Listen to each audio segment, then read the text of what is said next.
خرسندی خودم رو اعلام میکنم از حضور استاد بزرگوار جناب آقای دکتر پورنامداریان و خواهش میکنم که ما رو از سخنان خودشون بهره مند کنن. بسم الله الرحمن الرحیم. البته من قرار نبوده صحبت کنم، فقط به عنوان اینکه ابتدا به ساکن نباشه قضیه. من حقیقتش به نظرم رسید که بعضی از دانشجویان دکتری چه در پژوهشگاه علوم انسانی و چه در دانشگاه‌های مختلف معمولا 1 سال 2 سال زحمتی میکشن تا درباره یک موضوعی کاری تحقیق میکنن. خیلی از اینا میمونه گوشه کتابخانه، کسی هم نمیفهمه که اصلا چنین چیزی نوشته شد.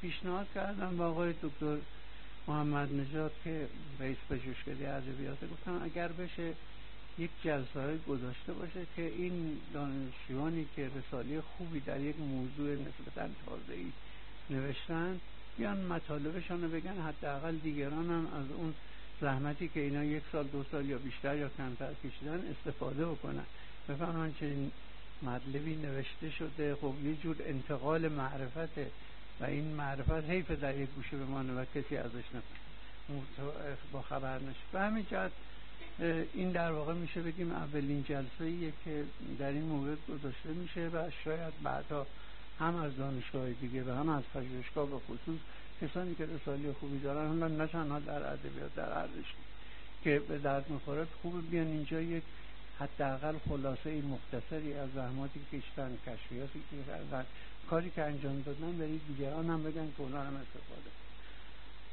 کار آقای دکتر احمدی نقد رتوریکی بوده. خب رتوریک حالا حتما خودشان توضیح میدن. در فن خطابه ارسطو در واقع که اولین کتابی بوده که در باره رتوریک نوشته شده در عالم اسلامی، یا به فن الخطابه یا به فن البلاغه در واقع ترجمه شده. خب این کتاب بیشتر کتابی بوده که برای اقناع در واقع مخاطبان در دادگاه‌های حقوقی در واقع نوشته شده و کتاب 2 قسمت اصلی داره. یکی قسمت ابداعشه که به خصوص تأکید روی انواع استدلالیه که باید اون گوینده یا متکلم در دادگاه‌ها انجام بده تا دیگران قانع بکنه، و قسمت بعدیش آخریش سبک و تمهیدات سبکیه که باید متکلم از آنها استفاده کنه تا بتونه تأثیر بر مخاطبان بگذاره. این قسمت سبکیش به خصوص در اسلام مورد توجه قرار میگیره و کتابی که ابن فاتح قرن 5 یک مورخ و پزشک مصری نوشته درباره شرح حال ارسطو، در اونجا میگه که در واقع 8 ساله که شد ارسطو پدرش اینو برد پیش در واقع بلغا و شعرا و خطبا که اینها از اونها علم بیاموزه، و بعد میگه که این علم رو مجموعاً اونجا در عربی بشینن المحیط. و یک مقاله‌ای که وات نوشته میگه که این المحیط هم کیکلیوسه که به معنی در واقع محیط، یعنی یه جوری کلمه معادله با هموکیکلیوسه، و اونم این بوده که یک علمیه که باید اونو بدونی تا بر بقیه علوم اشراف پیدا کنی، و اونم مربوط به زبان میشه. یعنی همه این چیزایی که شعرا و بلغا رو به زبان و اینا حرف میزدن و همینجور مثال لغویون.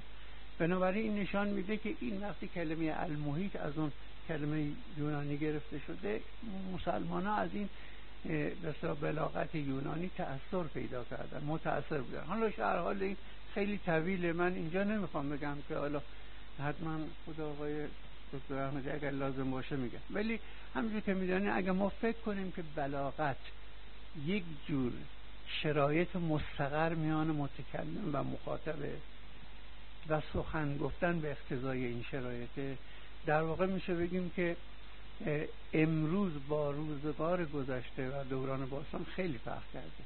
اگر در گذشته فقط زبان بود و سخن گفتن بود که در واقع ارتباط برقرار میکرد میان متکلمین و مخاطبین، حالا دیگه الان اون نیست. مثلا رسانه های عمومی، نمیدونم از روزنامه گرفته، رادیو گرفته، فیلم گرفته، نمایشنامه گرفته، مجله، همه اینا، تلویزیون گرفته، همه اینا یک جور وسیله ارتباط با مخاطب است. بنابراین وقتی الان امروز درباره بلاغت حرف میزنیم که در واقع اساسش در واقع بر همون اساس شرایط مستقر میان مخاطب و متکلمه، امروز این نمونه ها و ابزارهای ارتباط خیلی وسیع تر شده. یعنی بلاغت یک معنایی بسیار گسترده تر از اون معنایی که در اسلام و در شعر به خصوص داره، یعنی یه جور به زیبایی شناسی مربوط میشه، پیدا کرده. الان ما به بلاغت به عنوان در واقع یک علمی که شامل 3 قسمت بدیع و معانی و بیان میشه نگاه نمی کنیم، بلکه بلاغت یک مفهوم وسیع‌تری پیدا کرده. به همین جهت هم آقای دکتر احمدی نوشتن رتوریک، نقد رتوریکی، نه نوشتن بلاغی که محدودیت ایجاد بشه.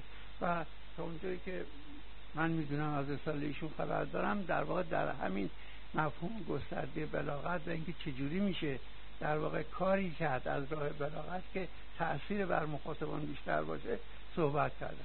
من نمیخوام زیاد اطاله کلام بدم و اگر اجازه بدیم خود آقای دکتر احمدی بگه و بعدم خانم دکتر افراشی و آقای دکتر صافی که لطف کردن و در این جلسه حضور پیدا کردن مطالبی که نظرشان میرسه اعلام کنن. خیلی متشکرم. بسیار سپاسگزارم از استاد بزرگوار آقای دکتر پورنامداریان. از آقای دکتر محمد نژاد خواهش میکنم. سلام عرض میکنم خدمت استادان ارجمند، همکاران عزیز و دانشجویان گرامی. امیدوار هستم همونطور که استاد فرمودن این بحث و گفتگوهایی که در میگیره در پژوهشکده در خصوص پایان نامه‌هایی که نوشته میشه موثر واقع بشه، هم این که این تحقیقات بیشتر دیده بشن و همین که اگر نقدی بر اونها وارد هست استادان دیگر راجع به اونها نظر بدن. امیدوار هستم که در آینده نزدیک بقیه همکاران ما به خصوص اونهای دانشجویانی که الان من میدونم آقای دکتر در جریان هستن، بعضی از این پایان‌نامه‌ها در شرف چاپ هست. حالا انشالله فکر میکنم به زودی تا 1 ماه دیگه دومین نشست رو هم انشالله برگزار کنیم. در واقع این از ژرف‌نگری و آینده نگری پژوهشگاه علوم انسانی و مطالعات فرهنگی است که حضور آقای دکتر پورنامداریان و مقتنم میشمره و دانشجویانی یا نویسندگان جوانی که جزء استعدادهای درخشان این سرزمین به حساب میان رو حمایت میکنن تا انشالله در آینده آثاری بهتر و درخشانتر از آنچه که امروز هست رو شاهد باشیم. من همچنین سپاسگزارم از خانم دکتر افراشی و آقای دکتر صافی که قبول زحمت کردن تا این کتاب رو بررسی و نقد کنن. بی تردید همکاری علمی پژوهشکده زبانشناسی با پژوهشکده ادبیات هر روز و در آینده نزدیک ثمرات درخشانی خواهد داشت. اگر اجازه بفرمایید من مختصری نویسنده کتاب را معرفی کنم. آقای دکتر محمد احمدی کتابی به تازگی منتشر کردن از سوی انتشارات پژوهشگاه با نام رتوریک. این کتاب آنچنان که خودشون فرمودن برگرفته از رساله دکتری ایشون هست.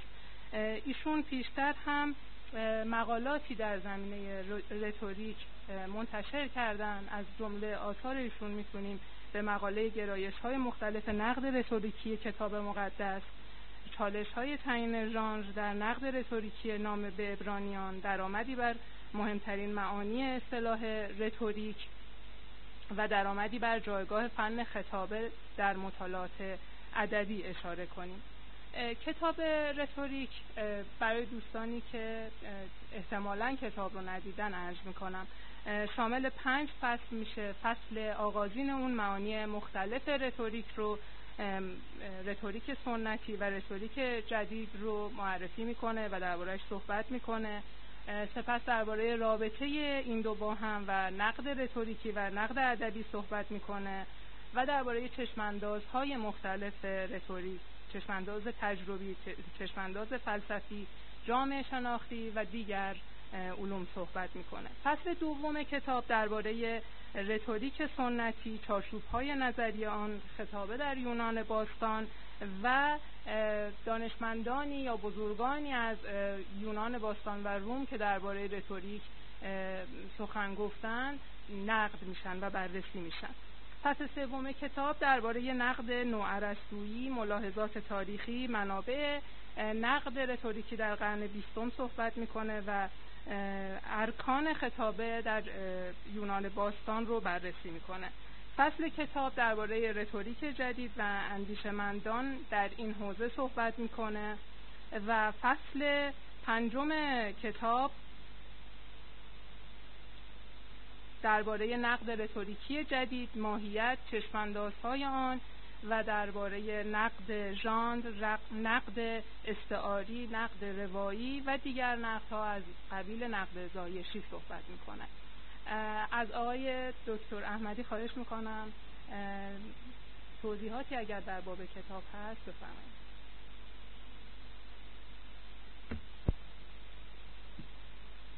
به نام خدا. پیش از هر چیز از دوستان، علاقه‌مندان و دانشجویانی که در این جلسه شرکت کردن صمیمانه سپاسگزاری میکنم. همچنین سپاس ویژه دارم از آقای دکتر پورنامداریان که علاوه بر حق استادی به گردن من حق پدری دارن و نیز از خانم دکتر عفاشی و آقای دکتر صافی که یادداشت‌های من رو قابل دونستن و از نظر گذروندن و ملاحظاتی در این زمینه داشتن و دارن. بسیار متشکرم.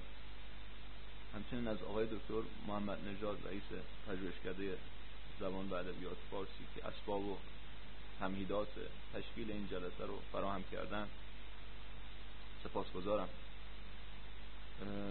من در این جلسه ترجیح میدم که بیش از این که گوینده باشم شنونده باشم و از انتقادها، پیشنهادها، عرایض، سخنها، ملاحظات استادان و دوستان استفاده کنم و به کار بگیرم. اما صرفاً برای خالی نبودن عریضه این کتاب رتوریک از نظریه تا نقد رو به صورت مجمل و مختصر خدمت شما معرفی میکنم. در این کتاب در حقیقت رتوریک در معنای جدید خودش، این در معنای ارتباطات بررسی شده و سعی شده نظریه هایی که درباره رتوریک در دنیای کلاسیک و در دنیای مدرن مطرح شده گردآوری بشه، طبقه بندی بشه و معرفی بشه و سپس تأثیر این نظریه ها بر پیدایش جریان انتقادی موسوم به نقد رتوریکی بررسی شده و برخی از این نظریات به صورت مستقیم در پیدایش این نظریه ها، در پیدایش این روش های انتقادی تأثیر داشتند. برخی دیگر به صورت غیر مستقیم بر ظهور چنین شیوه هایی مؤثر بودند و ما سپس برخی از آثار ادبی و غیر ادبی رو به وسیله این روش های متنوع نقد رتوریکی تحلیل و ارزیابی کردیم.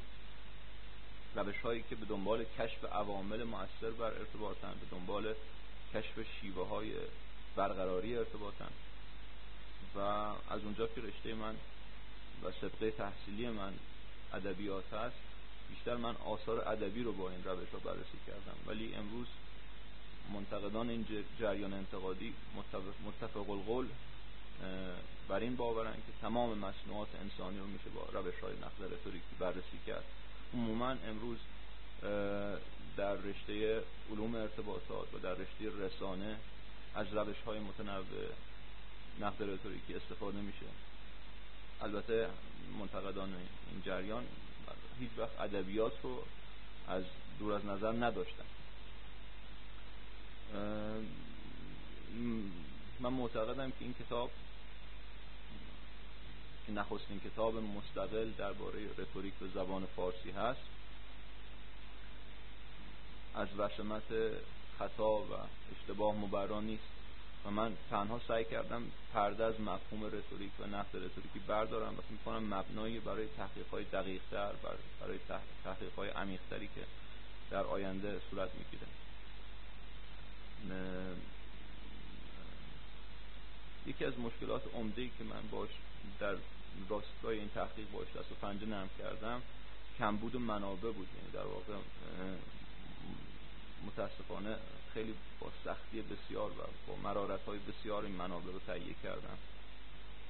برخی از این منابع رو از کتابخونه‌های مختلف قرض گرفتم، برخی دیگر دوستان من در اختیارم گذاشتن که جا داره از اونها در اینجا قدردانی کنم. همچنین برخی از این، من متاسفانه در آغاز راه نتونستم تمام منابع رو گردآوری کنم. بخشی از این منابع در اواسط و بخشی دیگر در اواخر کار به دستم رسید و این باعث شد که من بارها ترتیب مطالب این کتاب رو عوض کنم، در تنظیم مطالب تجدید نظر کنم. هر کتابی هم از چشمانداز جدیدی، از چشمانداز دیگری به مباحث رتوریک نگاه میکرد و این خوندن این کتابا تاثیرات خودش هم به جا میذاشت. به هر حال من نمیخوام بیشتر از این وقت این جلسه رو بگیرم و تسلیح بدم. ترک آن کن که دراز است آن سخن، نه کرد است از درازی امر کن، والحدیث و ذو شجون. بیشتر مایلم که از عرایض استادان، از سخنان آقای دکتر صافی و خانم دکتر افراشی استفاده کنم. اگر در پایان سوالی بود و فرصتی بود هستم دوباره در خدمتتون.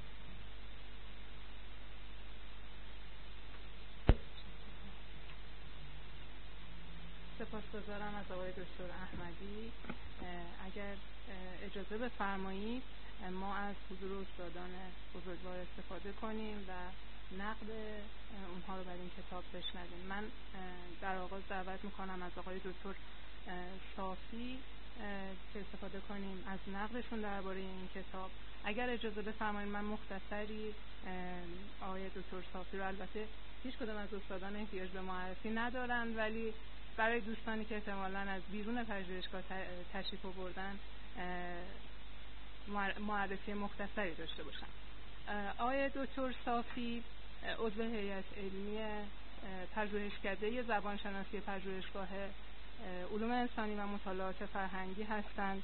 از جمله کتاب‌هایی که ایشون منتشر کردن میتونیم به روایت پژوهی در زمانی، درآمدی بر تحلیل انتقادی گفتمان روایی، شناختنگری در ادبیات داستانی، رویکردی زبان شناختی و از ترجمه‌های ایشون به کتاب از فلسفه به زبان شناسی، نقدهایی به جهان داستان، عناصر بنیادین در نظریه‌های روایت اشاره کنیم.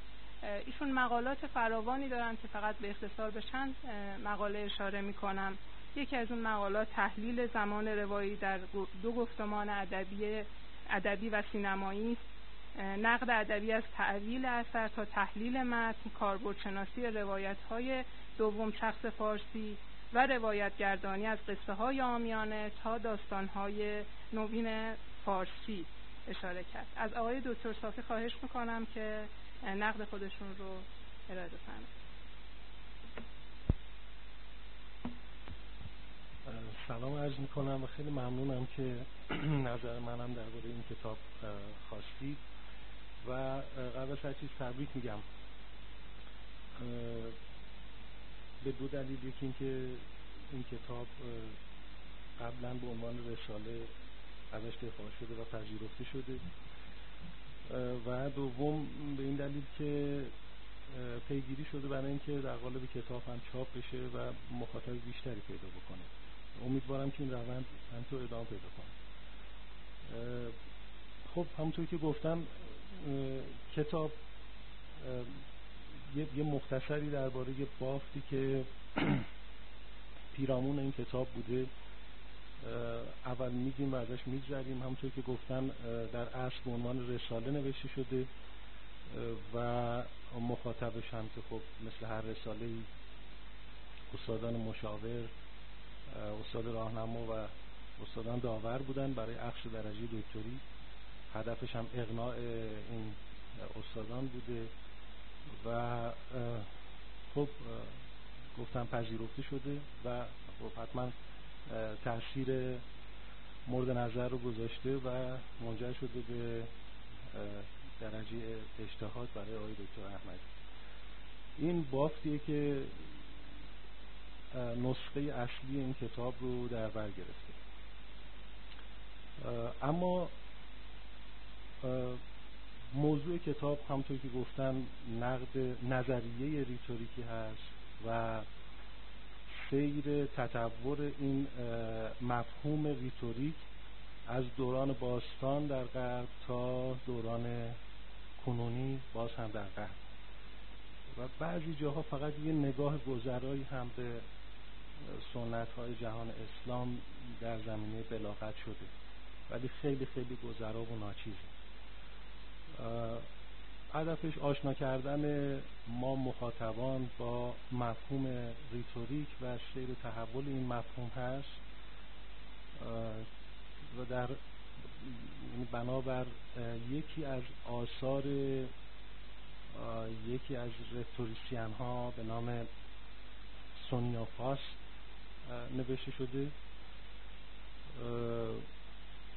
خب براهینی که اینجا اقامه شده بیشتر از جنس استناد به دیدگاه های صاحب نظران و معتبر هست. ترتیبی که برای طرح و شرح این موضوع اتخاذ شده به این ترتیب هست که به ترتیب همون 5 فصلیه که خانم دکتر گفتن فهرستشو. یه مقدمه است که بازنمایی یک کلیتی از ساختار کتاب و بعد وارد نظریه ریتوریک سنتی میشه. در این بخش این فصل دوم هستیم، از دیدگاه‌های سوفسطائیان شروع میکنه که موضوع ریتوریک در نظر اونا، البته بدون استفاده از این اصطلاح ریتوریک چون هنوز استفاده نشده بوده و جا نیفتاده بوده، ولی از هدفشون از پرداختن به فنون سخنوری آموزش این فنون بوده به روش تجویزی. یعنی اول این فنون رو، این شگفت‌های بلاغی رو کشف میکردن، توصیف میکردن و بعد به عنوان درسنامه برای آموزش فن خطابه به اهل سیاست، به وعاظ، به وکلا آموزش میدادن در دموکراسی یونان. چون در اون زمان یعنی 3-4 قرن قبل از میلاد هر کسی مجبور بوده که از حقوق خودش به شخصه دفاع بکنه و بنابراین مجبور بوده که فن خطابه رو خوب بدونه که حقوقش رو از دست نده. سوفسطائیان به بنیادگرایی در معنا هیچ اعتقادی نداشتن. یعنی چی؟ یعنی اینکه حقیقت مطلقی قائل نبودن که به طور محض بشه اون رو کشف کرد و بعد اون رو بیان کرد، بلکه فکر می‌کردن که حقیقت صرفاً در بافت فرهنگی خاصی شکل می‌گیره. پس به این ترتیب حقیقت حق به جانب هیچ کس نیست، حق به جانب اون کسی که بهتر حرف میزنه. از این پایگاه فکریشون این بود. تا اینکه 1 قرن قبل از میلاد این دیدگاه با مخالفت‌های روبرو میشه از طرف سقراط، افلاطون و ارسطو. افلاطون برای اولین بار در آکادمی اصطلاح ریتوریک رو استفاده میکنه، ولی نه به طور مدون و با تعریف مشخص. این ارسطو بود که ریتوریک رو و ویژگی‌های نقد ریتوریکی رو، آموزش ریتوریک رو تدوین میکنه به شکل خیلی مشخص در خطابه، این کتاب خطابه. بعد در روم قرون وسطا دیدگاه‌های ارسطو تا حدود زیادی مخفول میمونه، ولی بر اساس اون دیدگاه‌ها میان و ارکانی رو برای فن خطابه تعریف میکنن. این ارکان خیلی سریع ازشون میگذریم، فقط اسمشون رو میگم که یکی فن یا رکن ابداع بوده، به برهان هایی که اقامه میکردن مربوط میشده و شکل اقامه این برهان ها، یعنی چیستی موضوع، که موضوع صحبت چی هستش. بعد به رکن ترتیب قائل بودن، یعنی اینکه آنچه گفته میشه به چه ترتیبی با چه ساختاری ارائه میشه.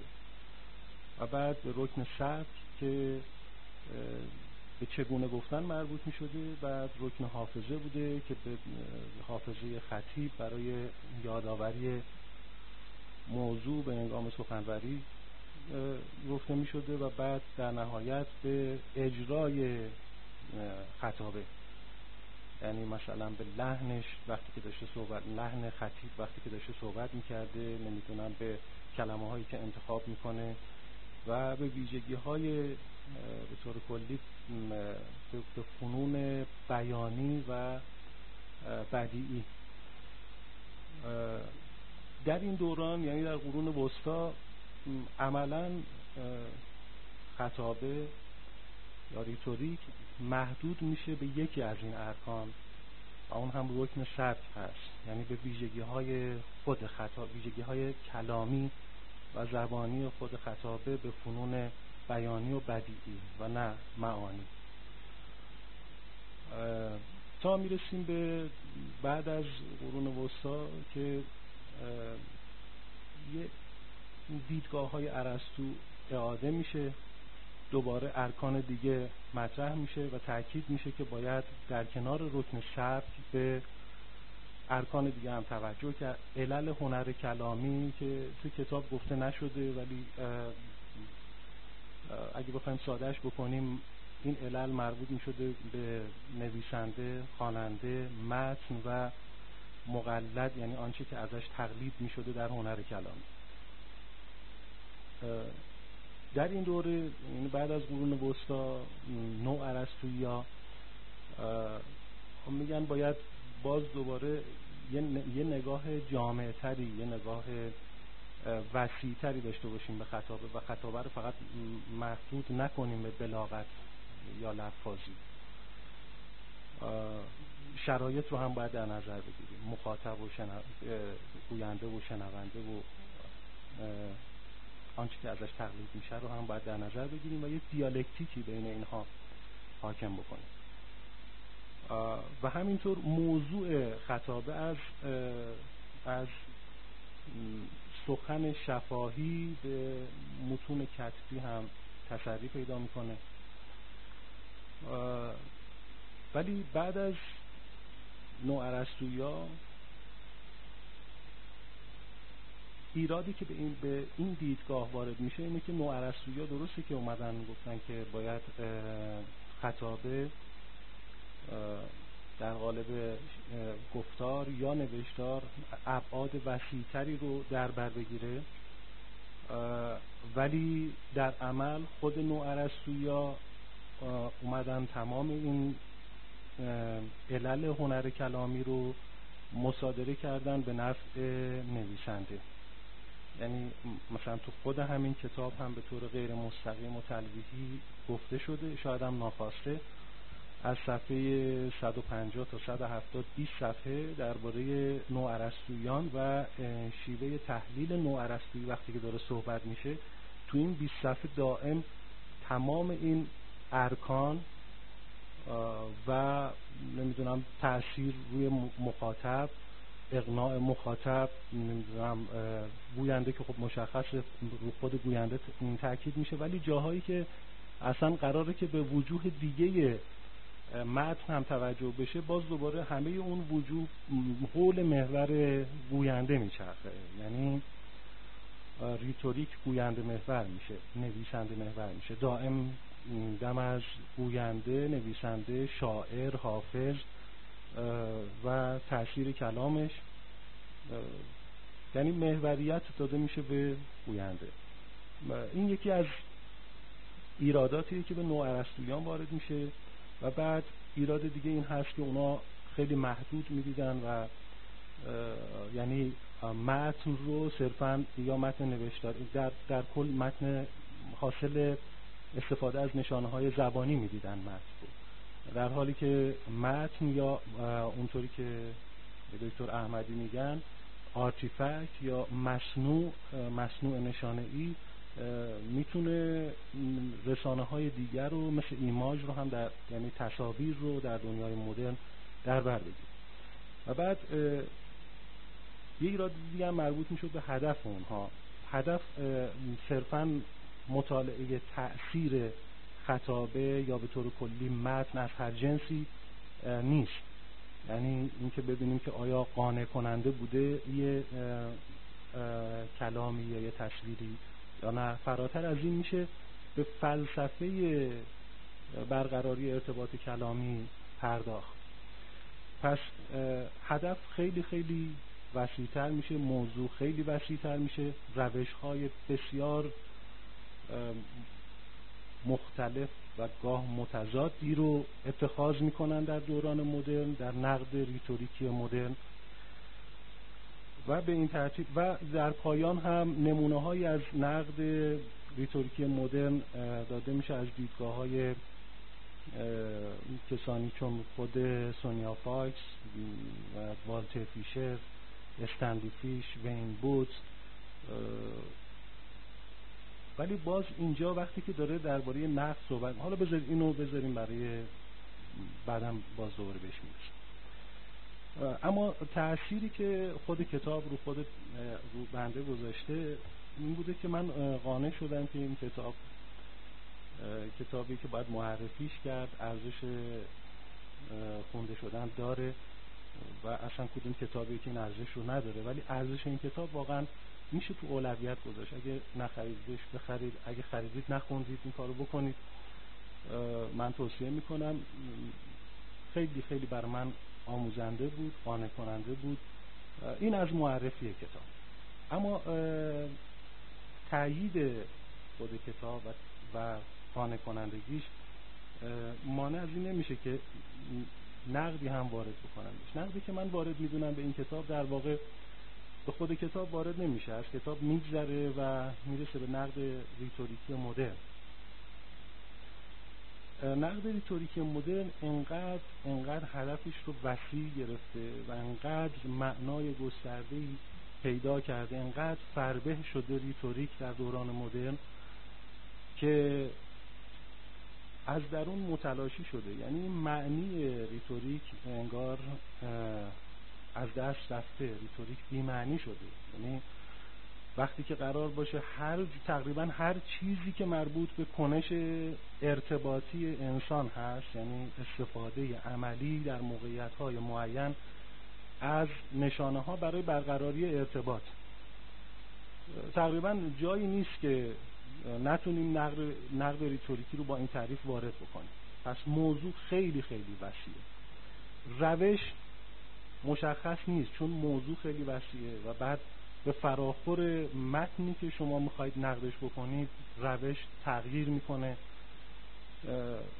یعنی اگه بپرسن که نقد ریتوریکی چه نظم و نسقی داره، چه ویژگی داره، قواعدش چیه، فقط میشه یه جواب داد، اونم اینه که هر طور که شما دلتون میخواد. یعنی کاملا دل بخواهی شده،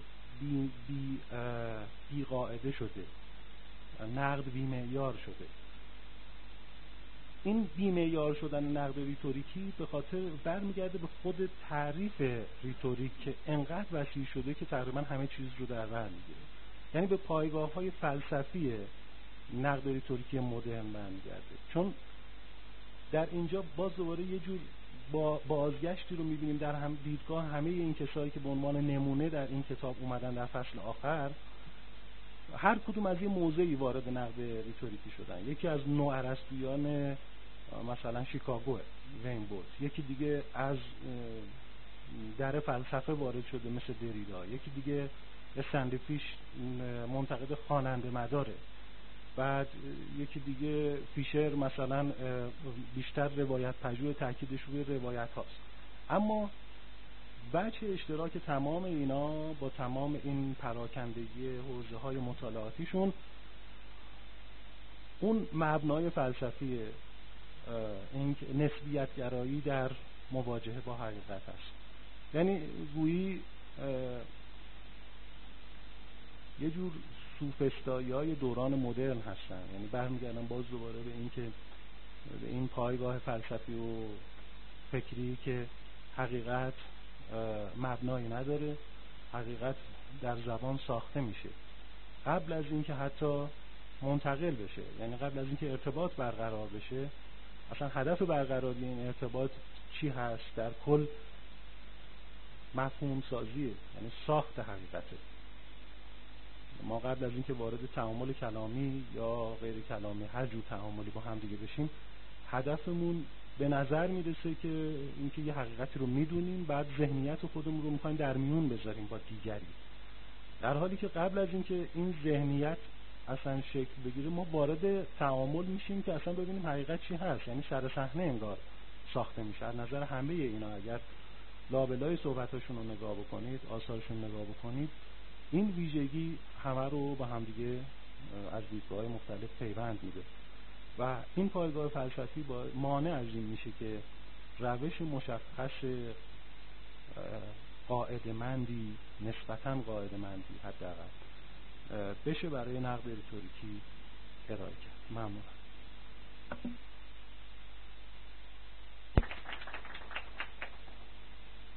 بسیار سپاسگزارم از آقای دکتر صافی. اگر اجازه بدید خواهش کنم از خانم دکتر افراشی که استفاده کنیم از سخنانشون. خانم دکتر افراشی هم دوستان میشناسن، اما برای دوستانی که از بیرون از پژوهشگاه تشریف آوردن مختصری از آثار خانم دکتر رو میخونم تا ذهن دوستان آشنا بشه. کتاب هایی که خانم دکتر تألیف فرمودن: اندیشه هایی در معنی شناسی، شناخت زبان فارسی، مبانی معناشناسی شناختی، استعاره و شناخت، رویکردی شناختی به بازنمود حرکت در زبان فارسی. مقالات خانم دکتر اونقدر زیاد هست که واقعا حتی اشاره کوتاهی هم بیش از ایشون 80 مقاله دارن. من فقط به 3-4 نمونه‌ای که بیشتر چیزی میشه گفتش از پژوهش‌های میان رشته‌ای ایشون هست نام میبرم: رویکردی شناختی به مؤلفه‌های معنایی، تحلیلی بر دلالت مصداقی نشانه‌های زبان، فرایند شکلگیری استعاره و ترجمه آن، مقدمه بر ردشناسی شناختی، تحلیل متون داستانی کودک با رویکرد شعرشناسی شناختی، استعاره‌های مفهومی غم در زبان فارسی. از خانم دکتر خواهش میکنم که شروع بکنم. به نام خدا. باعث افتخاره که در این جلسه حاضر شدم. دست آقای دکتر پورنامداریان رو میبوسم به خاطر اینکه این رساله ارزشمند آقای دکتر احمدی رو راهنمایی فرمودند و من افتخار داشتم که داور اون رساله باشم. یه بارم موفق شده بودم در اون جلسه پربار دفاعیه ایشون شرکت بکنم و به هر حال بیشتر با دیدگاه‌هاشون و دیدگاه‌های اساتیدی که نقد می‌کردن اثر رو آشنا بشم. از آقای دکتر محمد نژاد بسیار تشکر میکنم. این فرصت فوق‌العاده است که برای فارغ التحصیلان دکترا فراهم آوردن. امیدوارم سایر پژوهشکده‌ها هم این موضوع رو بتونن ادامه بدن، اونا هم این حرکت رو آغاز بکنن. این فوق‌العاده است که نتیجه پژوهش یک دانش آموخته دکترا به این شکل در دسترس همه ما قرار میگیره و واقعا شاید خیلی از ما بهترین کاری رو که انجام میدیم همون رساله دکترامون هست. زمان زیادی رو میذاریم و در حقیقت در اون مرحله میخوایم خودمون رو اثبات بکنیم و حیفه که اون آثار همونجوری که آقای پورنامداریان اشاره کردن در کتابخونه ها فقط آرشیو بشه. از سرکار خانم دکتر الهی تشکر میکنم. حقیقتا ایشون یه استعداد خاصی در برگزاری و گرداندن این جلسات دارن، علاوه بر اینکه شخصیت علمی بسیار تحسین برانگیزی هستند و این خب باز خیلی جالبه که پژوهشکده ادبیات از این ظرفیت ایشون اینطور استفاده میکنن.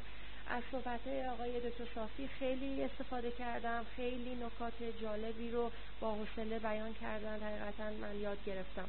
و اما آقای دکتر احمدی که من اولین بار در جلسه دفاعشون باشون آشنا شدم، حقیقتا وقتی شما ایشون رو میبینید یا اینکه کتابشون رو میخونید دیگه فراموششون نمیکنید. یکی از استعدادهای این کشور هستن. خیلی برای من آموزنده است که در این مسیر شغلی خودم یاد میگیرم از آقای دکتر پورنامداریان که چطور حمایت میکنن این استعدادا رو. حقیقتا من تحسین میکنم دیدگاه‌های آقای دکتر احمدی رو.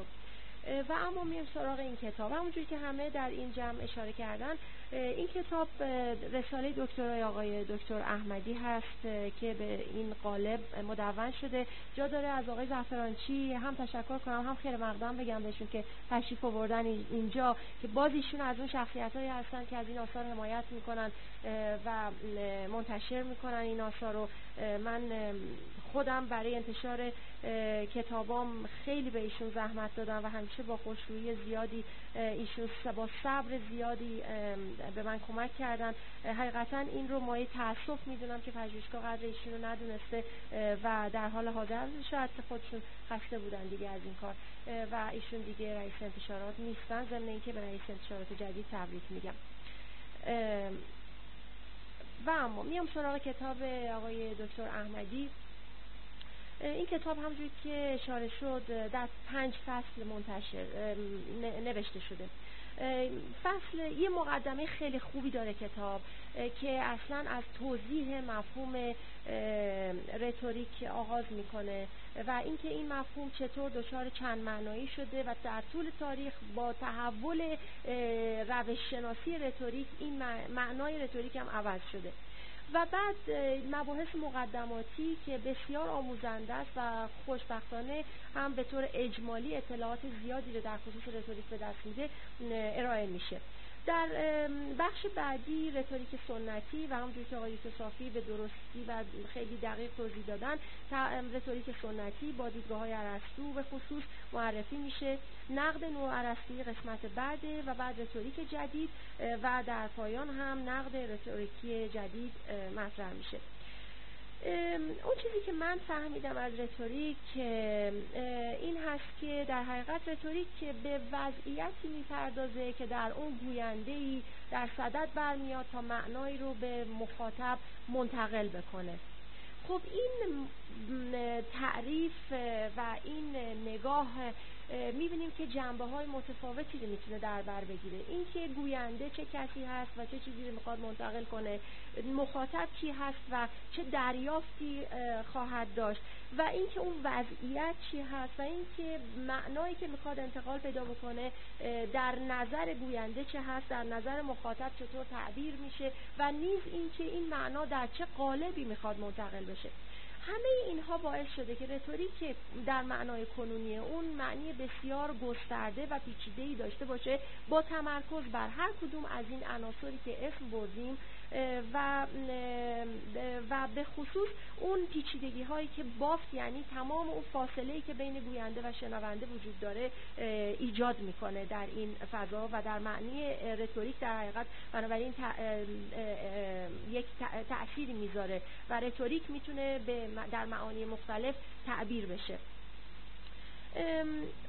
نکته‌ای که بسیار مهم هست در این کتاب علاوه بر اینکه این کتاب یک پیشینه خیلی کامل و جالبی از تحول معنای رتوریک و آثاری که به این موضوع پرداختن ارائه میده، این هست که بین رتوریک و معانی متفاوت اون که خواه ناخواه به ایجاد حوزه‌های مطالعه مرتبط و متفاوتی انجام میده ارتباط برقرار میکنه، مثل خطابه، مطالعه خطابه، مثل بلاغت، مثل برای شما بگم سبک شناسی حتی و ارتباطات و به نظر من جای تحلیل گفتمان و نشان شناسی رو پرداختن، ولی به نظر من تحلیل گفتمان یک کمی که همرنگ است و به نظر من اون چیزی که ما روز بهش میگیم تحلیل گفتمان کاملا رتوریک رو فرا میگیره و میتونه در اونجا هم ما احیای این مفهوم قدیمی رو ببینیم.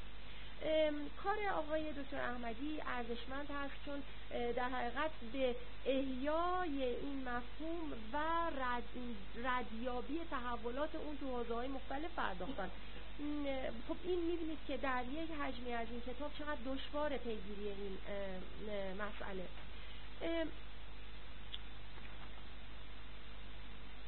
سوالی که اینجا به نظر من کمرنگ مطرح شده این است که آیا رتوریک همواره به کارکرد شفاهی زبان میپردازه؟ قطعا نه، ولی به نظر من به اندازه کافی به صور مختلف این انتقال پیام از گوینده به شنونده اونقدری که باید برجسته نشده، هرچند من میدونم آقای دکتر احمدی چقدر مسلطن به این موضوع، ولی این که رتوریک به زبان در مفهوم شفاهی آن، در مفهوم مکتوب آن و حتی به نشانه ها در مفهوم کلی آن، یه اشاره یکی دو صفحه‌ای به رتوریک بصری فقط اینجا شده.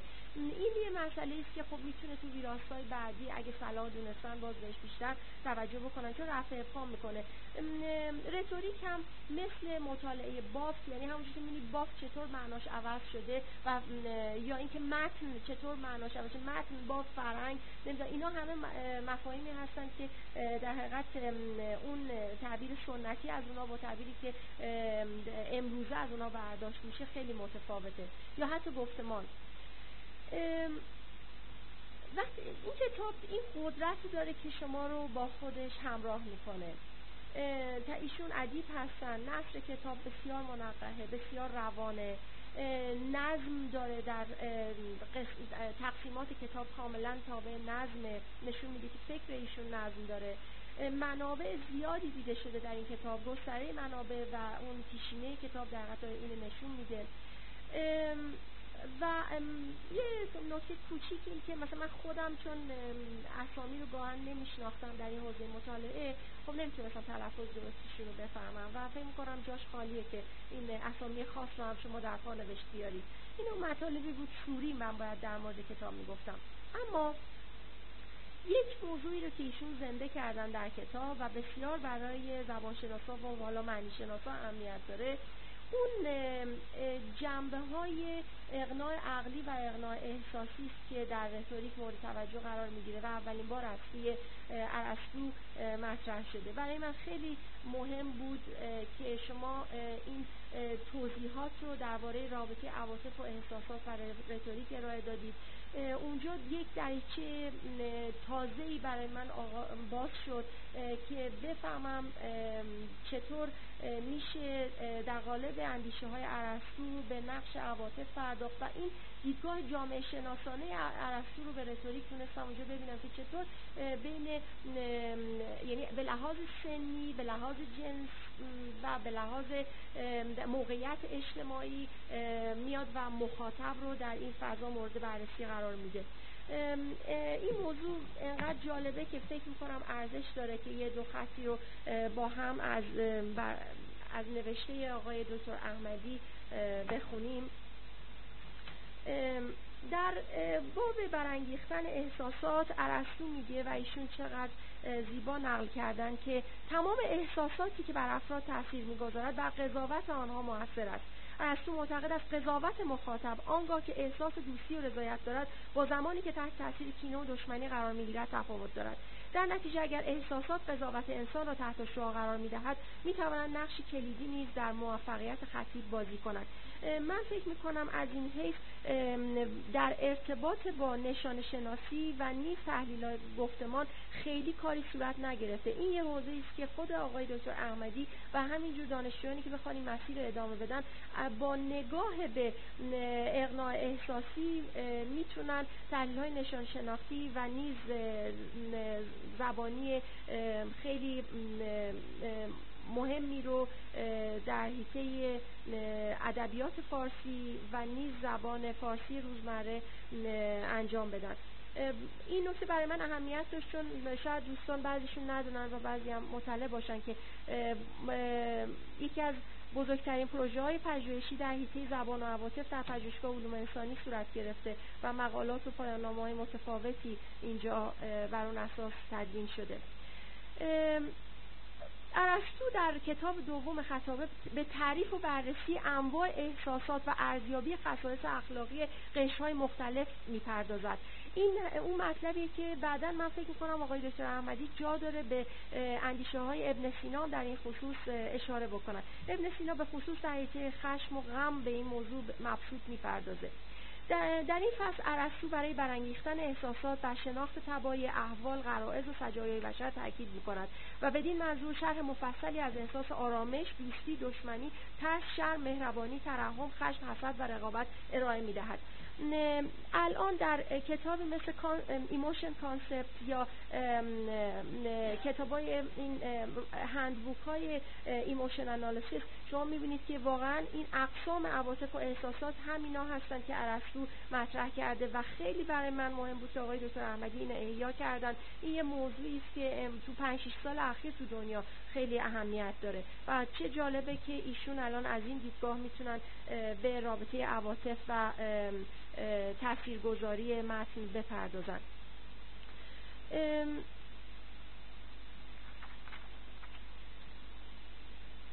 دو تا نمودار ایشون آوردن در صفحات 131 و صفحه 132 که نظریه رتوریکی ارسطو و رومیان رو با هم مقایسه کردن. این دو نمودار به حدی یک پیشینه وسیعی از دیدگاه ها رو با هم به طور مجمل میاد و مقایسه میکنه که حقیقتا یک بخش قابل توجهی از کتاب ایشون رو میسازه.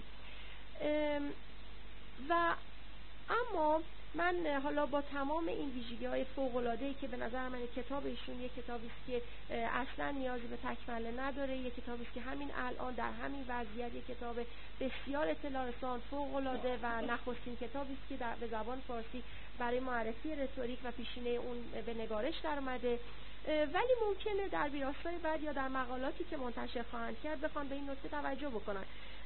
در نقد نوارسطویی صفحه 154 کتاب عواملی مثل گوینده، مخاطب و بافت به عنوان عوامل اصلی در مطالعه رتوریک در این حوزه مطالعه معرفی شدن. اینا بعداً در زبانشناسی ساختگرا از سوی فردی به اسم بیلر و بعد از سوی یاکوبسون اومدن و بسط داده شدن. به نظر من خیلی خوبه که بسط یاکوبسون و حتی نقد اون هم اضافه بشه یا شما خودتون میتونید بعداً به این بپردازید و ببینیم که اساساً چه کارایی در چنین مطالعاتی میتونه داشته باشه. به هر حال من جای یاکوبسون اینجا خالی دیدم چون شما دارید مفهوم رو احیا میکنید و چه خوب است که اون رو در تمام شاخه‌هایی که بعداً بسط پیدا کرده هم ردیابی کنید. از صفحه 179 به بعد خیلی کوتاه به رتوریک بصری پرداخته میشه و پس از اون اشاراتی به رابطه رتوریک و نشانه شناسی میشه و یک مفهوم، یک سازه نظری به اسم مثلث دلالت که آگدن و ریچاردز در کتاب خودشون معنای معنا meanings of meaning معرفی کردن اونجا مطرح میشه. این رتوریک بصری همونجور که آقای دکتر صافی هم اشاره کردن یکی از اون موضوعاتی است که واقعا این عرصه رتوریک رو انقدر گسترده کرده که شاید واقعا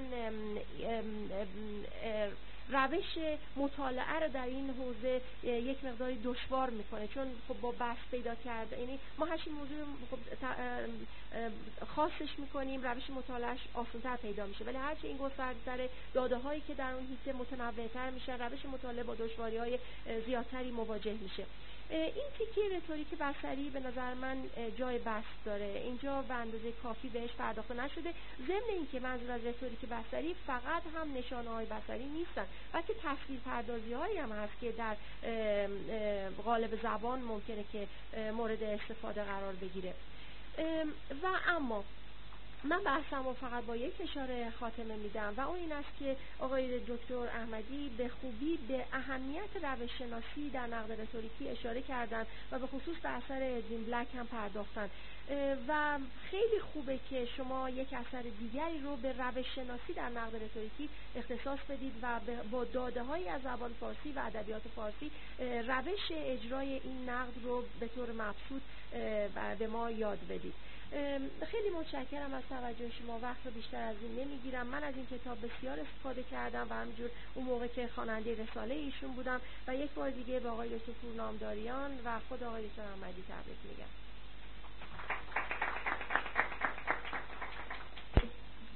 سپاسگزارم از خانم دکتر افراشی استفاده کردیم. آقای دکتر اگر توضیحاتی باشه.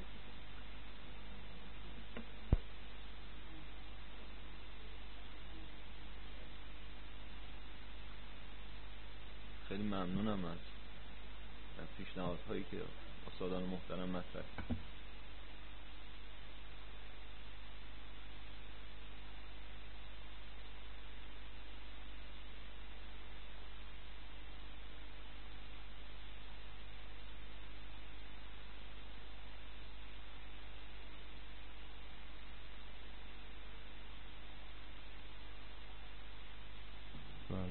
روشن شد.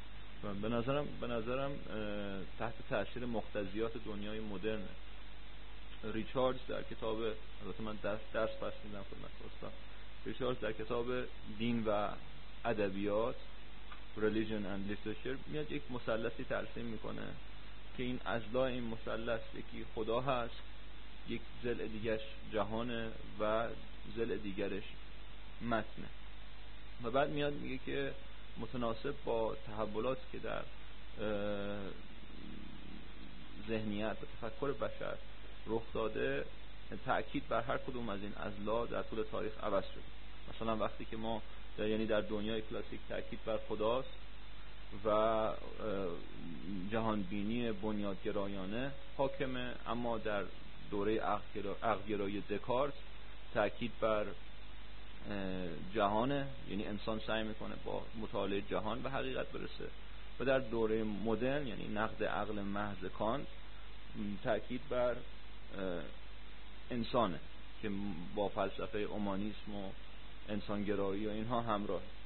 یعنی انسان متوجه میشه که نه با مطالعه خدا میتونه به حقیقت برسه، نه با مطالعه جهان، بلکه با در قرب و تعمق در خودشه که به حقیقت دست پیدا میکنه. این نظریه‌ای که ریچارد مطرح میکنه در این کتاب ریلیجن. و بعد میگه این مثلث خیلی مهم تابعی از مثلث متن، نویسنده، متن و مخاطبه. و میگه همونطور که در دنیای کلاسیک تأکید بر خداست، در دنیای کلاسیک تأکید بر گوینده است. شما اگر نگاه کنید به رساله هایی که در باب بلاغت نوشته شده چه در غرب و چه در شرق، همه اینها رساله های تجویزی هستند. یعنی به گوینده میگن که چجوری متناسب با مقتضیات مخاطب سخنانش رو تنظیم کنه تا اینها رو بتونه اقناع کنه. پس در واقع گوینده انگار یک انسان دانای کله که از مقتضیات و موقعیت در هر شرایطی آگاهه و متناسب با مخاطب باید سخنانش رو تنظیم کنه و مخاطب رو اقناع کنه. و باور بر اینه که فهم مشترک وجود داره. یعنی انسان ها که مخاطب این گوینده هستن و این گوینده حالا میتونه خطیب باشه یا میتونه شاعر باشه، از سخنان خطیب درک واحد و یکسانی داره. پس در واقع تأکید در اون مثلث، تأکید اگر بر خداست در واقع به مناسبت، یعنی به تناسب اون تأکید بر گوینده است. و اگر تأکید بر جهان، متناسب اون تأکید بر متنه. و در نهایت اگر تأکید بر انسانه، در اون مثلث دیگه تأکید بر مخاطب خواهد. پس در واقع در دنیای کلاسیک باور بر اینه که فهم مشترک وجود داره و این گوینده است. یعنی در واقع بلاغت صفت متکلمه نه صفت کلام. یعنی متکلمه که باید بلیغ باشه، بتونه مخاطب رو در یک موقعیت خاصی اقناع کنه.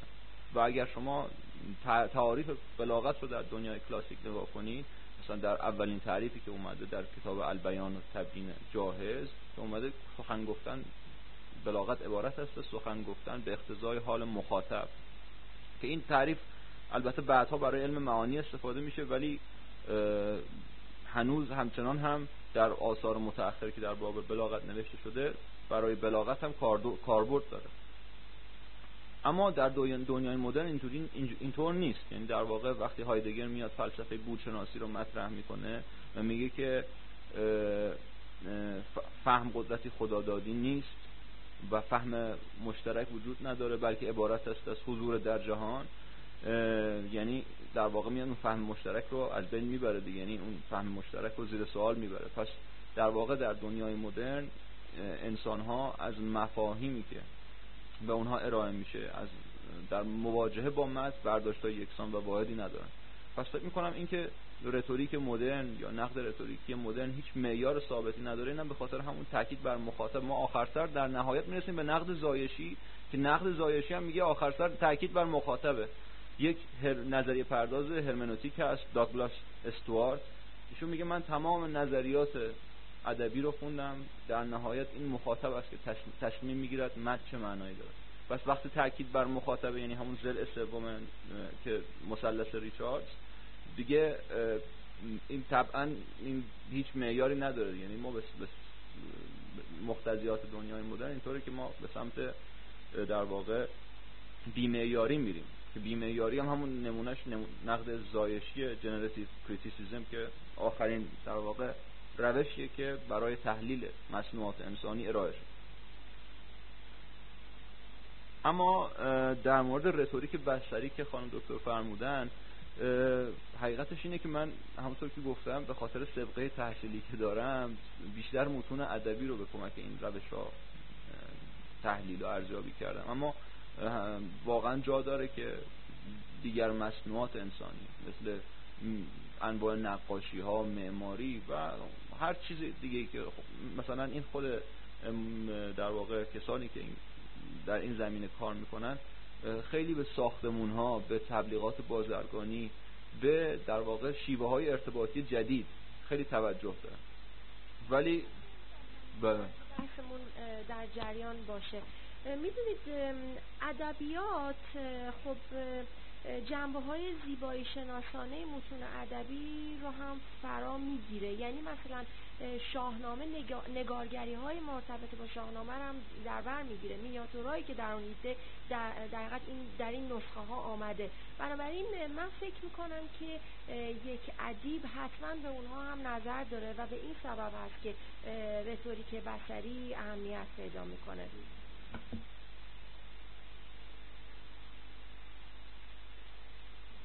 مسلماً همینطوره و جا داره که در مورد رتوریک بصری، البته من کارهایی رو دیدم که در رشته علوم ارتباطات انجام شده در مورد فیلم مستند محیط زیستی، مثلا مستندهای سیاسی رو اومدن تحلیل رتوریکی کردن، ولی خب جا داره که در این زمینه بیشتر تحقیق بشه. اما در باب اینکه نظریه مسلمانان در این کتاب مطرح نشده، ما میدونیم که بعد از مرگ اسکندر مقدونی ما با دوران هلنیستی روبرو هستیم در غرب و این دوران هلنیسم یعنی یونانی معابی، زمانیه که فرهنگ و زبان و در واقع عقاید و افکار یونانیان باستان در سراسر اروپا شایع میشه و زبان یونانی به مدت 800 سال، یعنی از 300 قبل از میلاد تا 500 میلادی به یک زبان میانجی تبدیل میشه و کسانی که در واقع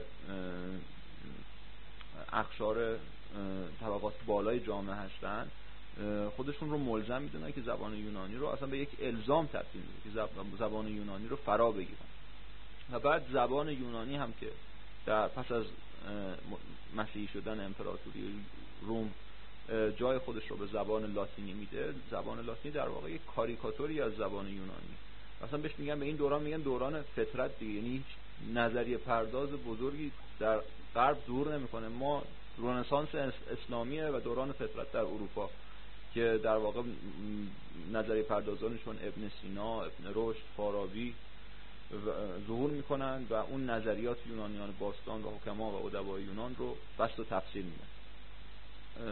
حالا غرض این که ما از این جهت وارد این دوره فطرت نشدیم که این نظریه های مسلمانان و تمام نظریاتی که در این دوره مطرح شده هیچ تأثیری در پدید اومدن روش های انتقادی رتوریکی نداشته. یعنی ما صرفاً اون نظریه های رو بررسی کردیم که به صورت مستقیم یا غیر مستقیم در پیدایش روش های نقد رتوریکی تأثیر داشته و اگر می‌خواستیم وارد بشیم اولا محلی از اعراب نداشت، دوما این بود که مثلا اگر آگوستین قدیس در کتاب مثلا اصول عقاید مسیحی مباحثی هم در مورد رتوریک مطرح کرده، اون مباحث به نوعی تکرار همون حرفایی هستش که یونانیان باستان و بعد از اون سیسرون و کوانتلیان مطرح کرد. و در مورد اینکه یاکوبسن نظریات شبیه، خب مسلما خیلی نظریات زبانشناسا، خیلی مثلا نظریه ارتباطی یاکوبسن خیلی شبیه به تمام این نظریات رتوریک جدیده و فکر می‌کنم اصلا در کلاً چه در نقد ادبی، چه در نقد رتوریکی و چه در زبانشناسی مدرن اینا همه نظریاتشون تقریبا همشون یه حرف میزنن، ولی شاید از دریچه‌های متفاوتی به این جریان نگاه کرد. گرزی ندارم.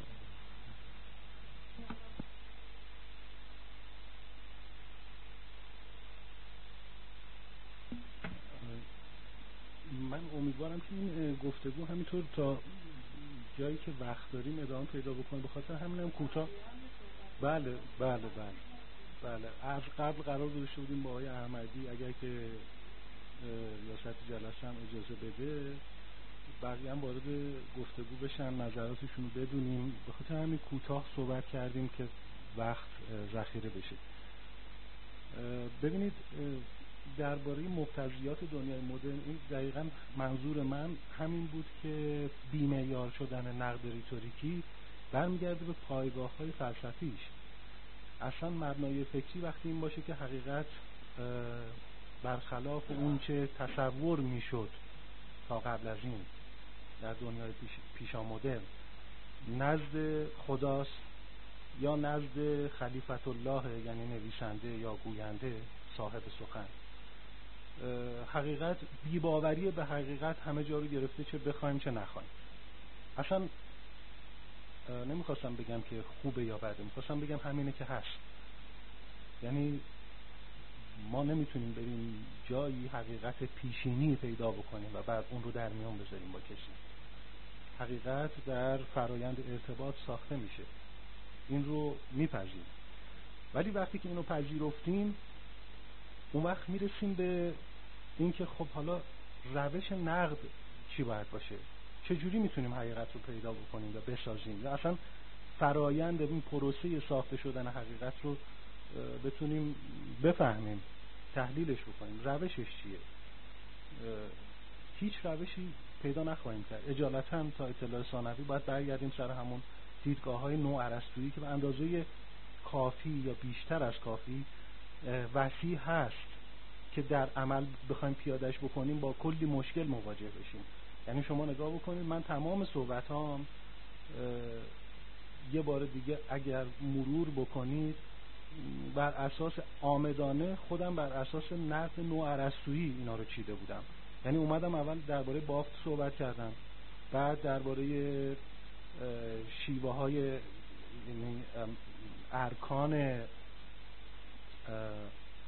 ارکان پنجگانه صحبت کردم، بعد اومدم درباره تاثیرگذاری این متن یا ریتوریک روی خودم صحبت کردم. این دقیقاً شیوهیه که نو ارسطویان، یعنی شیوهی که در کتاب گفته شده، در بخشی از کتاب در فصل 3 من این رو خود کتاب اعمال کردم. شما میتونید همین شیوه رو درباره صحبت‌های من اعمال بکنید. مثلا اونجایی که مربوط میشه به رکن حافظه میتونید بگید حافظه صافی ضعیف بود برای اینکه درباره سبک صحبت نکرد. مثلا رکن سبک رو من درباره کتاب صحبت نکردم. خب علتش این بود که ویژگی‌های سبکی، منظورم کلامیه، مثلا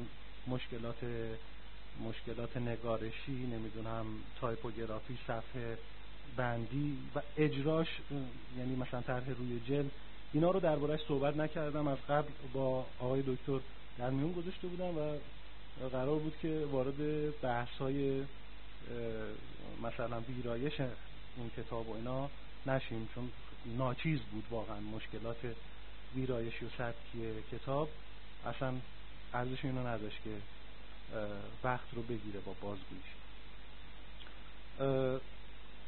پس صحبت‌های خود من به روش نقد نو ارسطویی روی این کتاب وارد شد.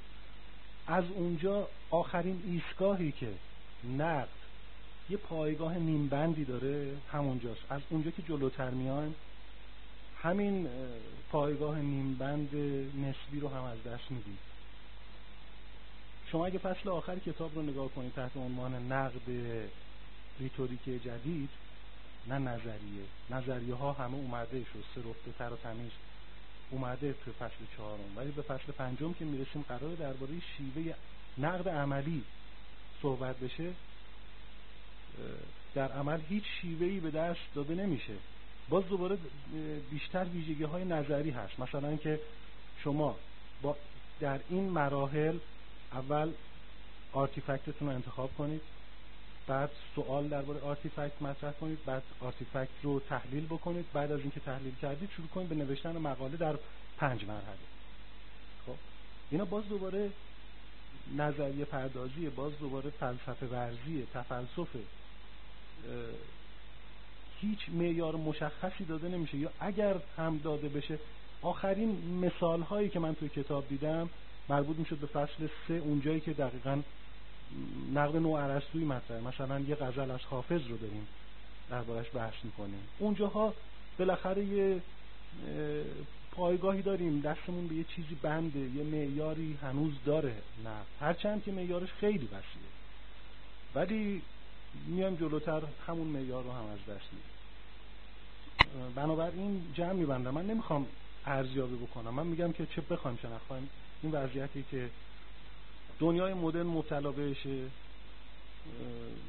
بهتر که بخوایم، و اگر که بخوایم نقد عملی بکنیم برگردیم به اون پایگاهایی که از قبل باقی مونده برامون، یه ته مونده‌هایی ازش هنوز هست.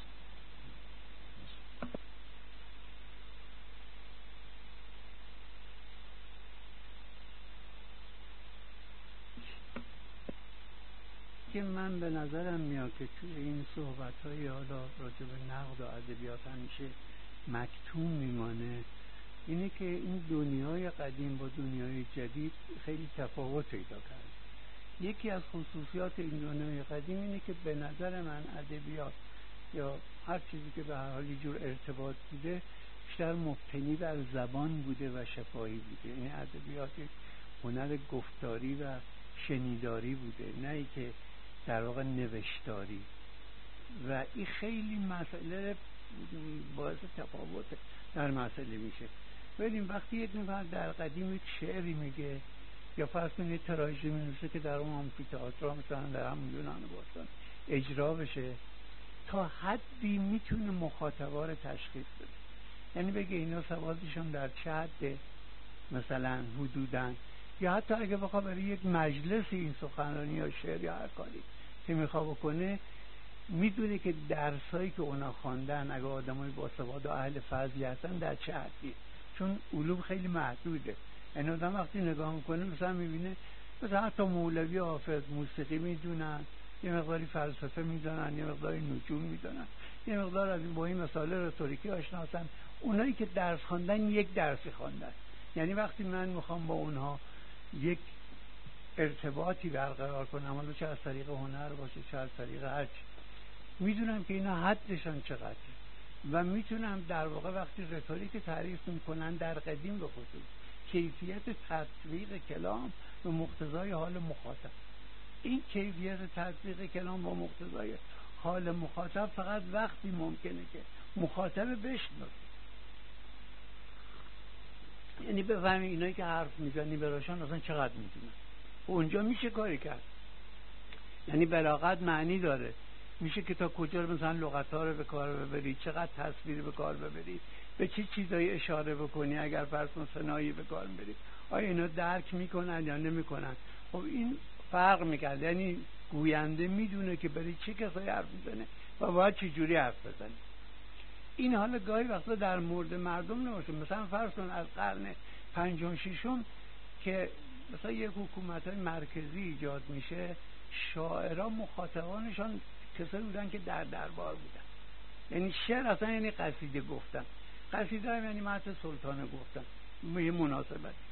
این شاعر میدونسته که وقتی شعر میخوانه میره به مناسبت جشن پیروزی در درباری نمیخوانه و مخاطبانشان هم درباریان اهل فضل. میبینید قصیده به کلی دشوار میشه به طوری که حتی مردم عادی اصلا ممکن نفهمن چی علت، ولی برای اون بلیغه اون مخاطب، چون مطابق با مخاطبا حرف میزنه. ولی اگر بری فرض کن کودکا بود یا مردم عامی بود، اون جور دیگه حرف میزنه. یعنی بلاغت معیار داره به شرطی که شما مخاطب بشناسید و در قدیم این معیار وجود داشته و به همین جهت ما میتونیم اینا رو از هم تفکیک کنیم که به جا حرف زده که بی جا حرف زده. مثلا خاقانی وقتی حرف میزنه قصیده بری دربار میگه چنان مشکله که الان ما باید شعرش بکنیم حتی در این روز کسی نمیفهمه مثلا مردم عادی. اما وقتی غزل میگه یعنی اینو دیگه بری دربار نمیگه، زبانش مثل سعدی ساده است، هیچ مشکلی اصلا نداره. این نشان میده که در واقع اینا مخاطبا رو میشناسن و به همین جهت وقتی راجع به بلاغت حرف میزنن میگن بلاغت در واقع یک خصلتی به متکلم مربوط میشه و به اون اثر، نه به مخاطب کسی نیست. مخاطب اونجا نشسته و همچون که عراضی گفته ما باید یک کاری بکنیم در تأثیر بگذاریم، بلاغت برینی که تأثیر بیشتر بگذاریم. بنابراین صفت متکلمه و صفت اثر، نه صفت مخاطب. اما در امروز چی شده؟ امروز یه اتفاق افتاده که یه هنر نوشتاری گفتن هستن. ما بیشتر از طریق نوشتار با مخاطبمان برخورد میکنیم. وقتی از طریق نوشتار، نه من به عنوان گوینده میشناسم مخاطبم کیه، چون ممکنه کتاب من منتشر میشه بسیاری کسایی بخوانن که اصلا من خبر ندارم اینا کیه و نه اون میدونه من کیم. یعنی در غیاب مخاطب و در غیاب متکلم این ارتباط برقرار میشه. وقتی اینجوری میشه، خب آره اون چیزایی که بلاغت بوده و در مثلا علم معانی بیانی دقیقاً مثلا میگن وقتی مخاطب بی اطلاع چجوری حرف بزنی، یا که وقتی مثلا میخوای درباره یک کسی که عزیزه چطوری حرف بزنی، دقیقاً یکی گفته شده. مسند کجا بیاری جلو، کجا ببری عقب، تاکید بر چه کلمه‌ای بکنی، چجوری بکنی. حتی گاهی وقتا شاعرها وزنی هم که انتخاب میکردن مهم بوده که مثلا بریم موضوع من چه وزنی انتخاب کنم. مثلا آیا میشه هماسره با همون وزنی گفت که غزل عاشقانه رو میشه گفت؟ و اینا رو همه رو میتونستم بگم.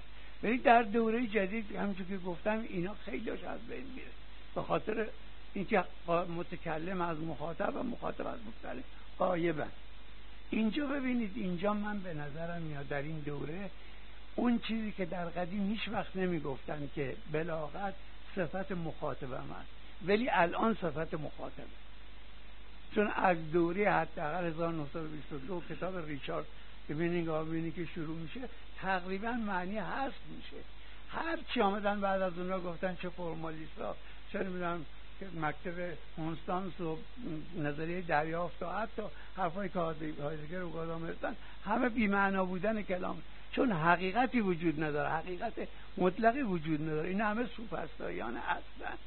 همون چیزی که سوفسطائیان میگفتن هیچ حقیقتی وجود نداره، الان هم همینجور با حرفای دیگر حقیقتی وجود نداره. حقیقت موقعیت تعیین میکنه و مخاطب تعیین میکنه. هر کدام از اینا یک گوشه ای از حقیقت، نه حقیقت مطلق و ابدی. بنابراین این مخاطبه که وقتی اثر رو میخوانه روش تأمل میکنه.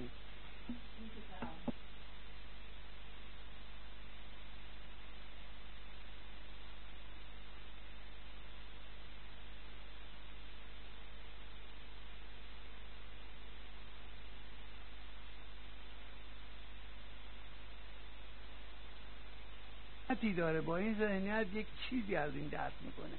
این یک گوشه از حقیقته، نه حقیقت ابدی و مطلق.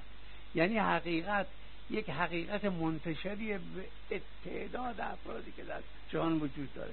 بنابراین اگر مخاطب یک معنا رو کشف میکنه، این معنا کشف کردن همینجوری نیست. من هر چی که گفتم، هم متن گوینده داره مفسر رو در واقع محدود میکنه و هم مفسر متنه. اینجوری نیست که اگه میگن بی نهایت معنی داره مثل رولان بار با هر بار خواندن متولد میشه، بی حساب کتاب نیست. شما نمیتونه اصلا اگر در شعر آمده برگ بگیم برگ یعنی موزاییک.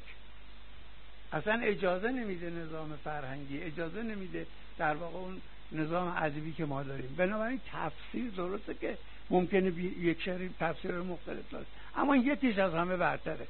من به نظر من اون حرفی که هرش داده خیلی مهمتر از گادامره. یعنی در واقع مسئله اینه که وقتی یک متن من میخوانم، اون شاعری یا نویسنده‌ای هر چی که اولین گفته خودش این نظری داشته، من باید دنبال کشف اون نظر برم یا هر چی دلم میخواد بگم. من به نظرم وقتی شما یک متن تحویل میکنین، اگر تحویل شما با اون اثر منطبق باشه، با شخصیت گوینده که ما میتونیم تأثیر کنیم بفهمیم کی بوده، چی جو فکر میکرده، منطبق باشه، حتما از میان 100 تا تحویل بدون شک اکثریت همون یک تحویل قبول میکنن که هم متن اجازه میده هم شخصیت گوینده. بنابراین یک معیاری هست. این معیار همینجوری نیست که هر چی کسی دلش خواست بگه. ممکنه 4 تا 5 از اینا خوب باشن، هر 4 5 تاش قابل قبوله، ولی بعضیش دیگه اصلا خود ربطی نداره، قابل قبول نیست. وقتی ریفاتر فرض کن میان تفسیر لوی استراوس از شعر ادگار آلن پو میگه و مثلا فرضون یاکوبسون هم میگه ریفاتر که میاد در واقع نمیگه اونا بی خود گفتن، میگه اینا اینجوری باید با این برخورد کنن. اون مال یاکوبسون تحویلی قابل قبول، مال همین لیوی استراوس قابل قبول، مال ریفاتر هم قابل قبول، چون اون متن اجازه میده که چنین تحویلی بکنه. ولی بقیه که هر کسی دلش خواست که دیگه به نظرم یک جور میشه معیار کشف، اما نه معیاری بری کشف حقیقت ابدی، بری کشف حقیقتی که من و ذهنیت من کشف میکنم. حقیقت به اندازه افرادی که در جهان وجود داره، روزی به که برسه که این حقیقت منتشر، این اجزا حقیقت منتشر تموم بشه، جهان تمام شد. هر کدام ما یک ذره از این حقیقت کشف کنیم. از اون زمان ارسطو هم که این حرفا رو زدن تا اینجا آمدن، هر کس هر حرفی زده یک گوشه از حقیقت کشف، نه حقیقت دائم و ابدیه. افلاطون و ارسطو رفتن دنبال حقیقت دائم و ابدی، سوفسطائی‌ها نمی‌رفتن، اون حقیقت موقعیت تعیین می‌کنه. الان هم روزگار سوفسطائی‌ها شده، یعنی تمام اینا که در واقع راجع به ادبیات و راجع به همین بلاغت و نظر همه سوفسطائی‌های اصل. این سوفسطائی‌ها درست میگن، یعنی هر کس یک ذره از حقیقت میشه. حقیقت پیشش که نیست ابدی و دائم شده، که همین که من گفتم. بنابراین میشه یک معیاری به نظرم پیدا کرد در این. شما فرمودید رو من یه بار دیگه قبلا شنیده بودم، الان یادم افتاد که اینا رو از قلم وین بوت من خوندم. یعنی آخرین تلاش ها برای احیای نویسنده‌ای که مرگ گواهی فوتش صادر شده بود از طرف بارت و طرفداراش، یعنی نویسنده رو دفن کردن توی متن. گفتن که نویسنده به محض اینکه مینویسه خودش رو از بین میبره و دفن میشه در متنش. وین بوت که پرچمدار نوارسطویان مکتب شیکاگو بود، مکتب شیکاگو هم خودش نمونه اعلای مکتب نوارسطویان بود، پیشرو بود، تلاش میکنه که تحت عنوان نویسنده ضمنی، یعنی implied author رو بر اولین بار بوت مطرح میکنه دیگه، معرفی میکنه که هر جوری شده این گور نویسنده رو نبش قبر بکنه نویسنده رو و میراث فکری دفن شده مدفون در متن رو بازیابی بکنه تحت عنوان نویسنده ضمنی. یعنی میگه اگه درست نویسنده مرده تایید میکنه، نویسنده ما بهش دسترسی نداریم، هر جا که هست نمیتونیم ازش استعلام کنیم ببینیم این خوانش من درسته اون خوانش درسته، کدوم یکی از اینا اگه زنده باشه ما دسترسی بهش نداریم، ولی به هر حال فکرش توی متن باقیه، ما میتونیم به متن استناد بکنیم و بنابراین نویسنده ضمنی رو مطرح میکنه. نویسنده ضمنی هم یعنی هنجارهای فکری و فرهنگی که نویسنده قصد داشته منتقل بکنه.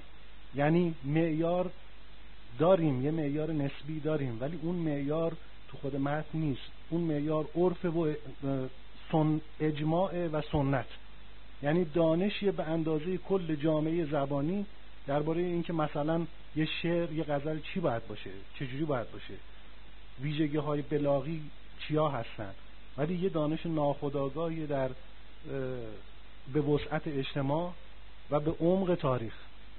توی خود متن ما نمیتونیم بریم انگوش بذاریم یه جایی از متن اینو پیدا بکنیم. این اون محدوده‌ایه که به ما اجازه نمیده هر خوانشی رو که دلمون بخواد من اندی وارد بکنیم به متن و بگیم من دلم میخواد اینجوری بخونم. بله، خوانش معیاری داره از نظر بوت، از نظر نوارسطویان، ولی اون معیار رو مثل سابق برخلاف سابق نمیشه رفت توی متن و دونه دونه مؤلفه هاشو پیدا کرد، منتشره. این آخرین تلاش هاییه که برای نجات دادن نویسنده و برگردوندنش و همچنان باورمند موندن به جهان انجام شد. بعد از اون بود که دیگه هیچ معیاری رو، یعنی این آخرین معیارها رو هم از دست داد.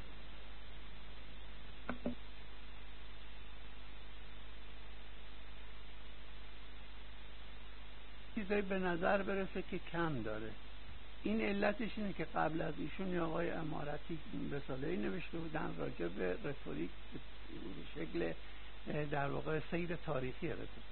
ما خیلی در این رساله ایشون قصد این بود که چیزایی که اونجا هست تکرار نشه، وگرنه کتابی چند برابر این میشد بنویسی که اصلا رتوریک از کجا آمده و چه جوری شد و چه حرفایی زدن، خیلی هم در واقع مفصل میشد. من تا اونجایی که هم من و هم آقای دکتر احمدی سعی میکردیم باشه اینه که اونا تکرار نشه. به همین جهت خیلی از اون چیزایی که اونجا هست و میشه خیلی مطالب زیادی بگی اصلا در اینجا تکرار نشد. خود خانم دکتر افراچی هم که در واقع داور این رساله بودم بهش گفتم که در واقع این فقط میخواد در این محدود بشه، یعنی معنی رتوریک اونم با نقد رتوریکی در این جهانی که امروز شده اینه که تا اونجایی که میشده سعی کرده راجع به اون مطالب صحبتی نشه، وگرنه خیلی اون حرفایی که کوانتلیان داده، نمیدونم از اون اکسیمن شده، خیلی زیاد بودن و چیزی وارد اسلام شده و چقدر تأثیر پذیرفتن عربی، چقدر نپذیرفتن که چیزایی گفتن بودن هست. اینا که میتونه یک کتاب خیلی حجیم‌تر از این بود، ولی فقط این محدوده که رتوریک به عنوان فقط یک چیزی که ارتباطه، مثلا ارتباط در عصر جدید، نه فقط شعر و هنر و اینا که در قدیم محدود میشده به شعر این اون. یعنی که اگه جای وقتا جای کلامی خالی میبینی علتش این.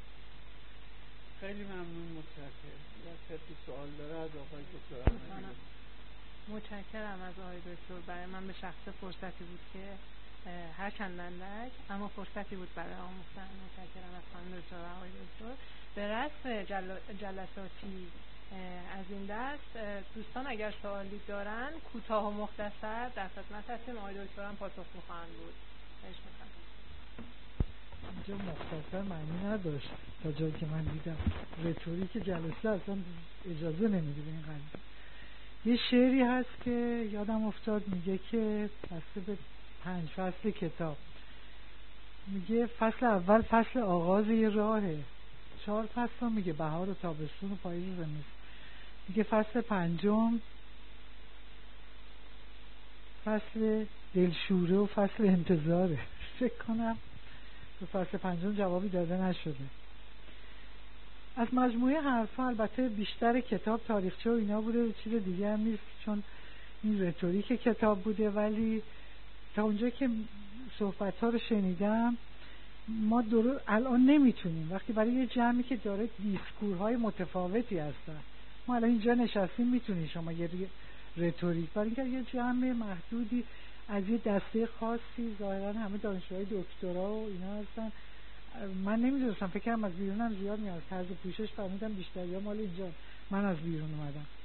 به هر حال اولا که این جلسات خوبه به خاطر اینکه تو این وانفسا که همه به فکر مسائل اقتصادی هن، خیلی خوبه که یه ده به فکر اینن که بیان کتاب نقد کنن، اینا همه درگیر معیشت هم. از مقدمه کتاب تاریخچه معلومه که ارسطو هنوز چقدر بزرگه، هنوز نتونستیم بیان بیرون، میایینم بیرون میشه نو ارسطویی. این از این. بعد وقتی که مطلبی رو میخونیم ما تحت تاثیر رتوریک اون نویسنده ایم یا یه سخنرانی، ما اصلا به مخاطب خود اون متن کاری نداریم، اون آدم که اون متن رو بیان میکنه. ما در جمعایی که دیسکورهای متفاوتی داریم میافتیم در دامن پوپولیسم و عوامگرایی. بله، هیتلر هم یه رتوریکی داشت که همین الان سخنرانیاشو میذارن میگن ترجمه نکن، دوبله نکنیم به فارسی. این آلمانی هم که صحبت میکنه برای کسی که آلمانی زبانم نیست اون چیزو داره، بنابراین هم در حس هم در مطلب، اصلا حسش همه چیزهایی که مجموعاً من چون خواننده هم درس میدم سال موسیقی، ما به یکی میگیم خوب میخونه، میتونم مثالو بزنم، فقط صداش خوب نیست. ما خیلی ها داریم که صدای بلند به جا میخونه، تلفیق شعر و موسیقیش خوبه، جایی که چیزه همه اینا مجموعاً ما میگیم خوب میخونه، خوب ادا میکنه، ممکنه حجم صداش هم زیاد نباشه. بنابراین من فکر میکنم که ما توی دام پوپولیسم میفتیم. هایدگر هم همینو میگه که از فهم مشترکی نیست. بله، برای اینکه فهم مشترکی نیست، نه حالا اون موقع هم نبوده. مگه در یونان باستان که یه عده‌ای فقط جمع میشدن تصمیم میگرفتن و زنها مسافرها، برده ها، نمیدونم غیر چیزا، اونا تصمیم نمی گرفتن، ولی شعر گفته میشد، خونده میشد، مطلب نوشته میشد. حالا به هر حال من اینجا میتونست دقیقا این بحث رتوریک باشه، با اینکه موضوع یکیه، اهالی از لحاظ تحصیلات به هم نزدیکن، همه در یه جمعن، همه در یه جمع، ولی هیچ رتوریک خاصی نداشت. بهتره که ما در صحبتامون، در نقدهامون، در جایی که میشینیم، اون مخصوصا این مسئله رتوریک خیلی مهمه. آخه این از اول بشر بوده، ضمن اینکه فقط هم تو نوشته و گفتار نبوده.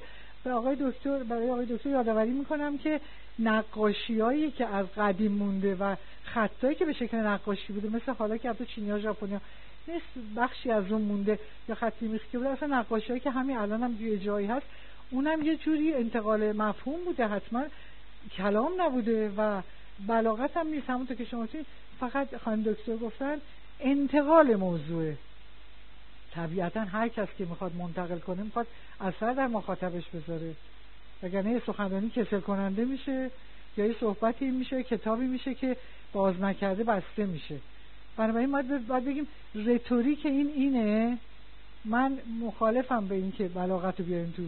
میگیم رتوریک اثر اینه. رتوریک این اثر، ما باید وقتی میخوایم بریم در یه جمعی که همه قصابن صحبت کنیم یه رتوریکی داریم. بله، به خاطر اینکه دیسکور اونا فرق میکنه با دیسکور یه نویسنده.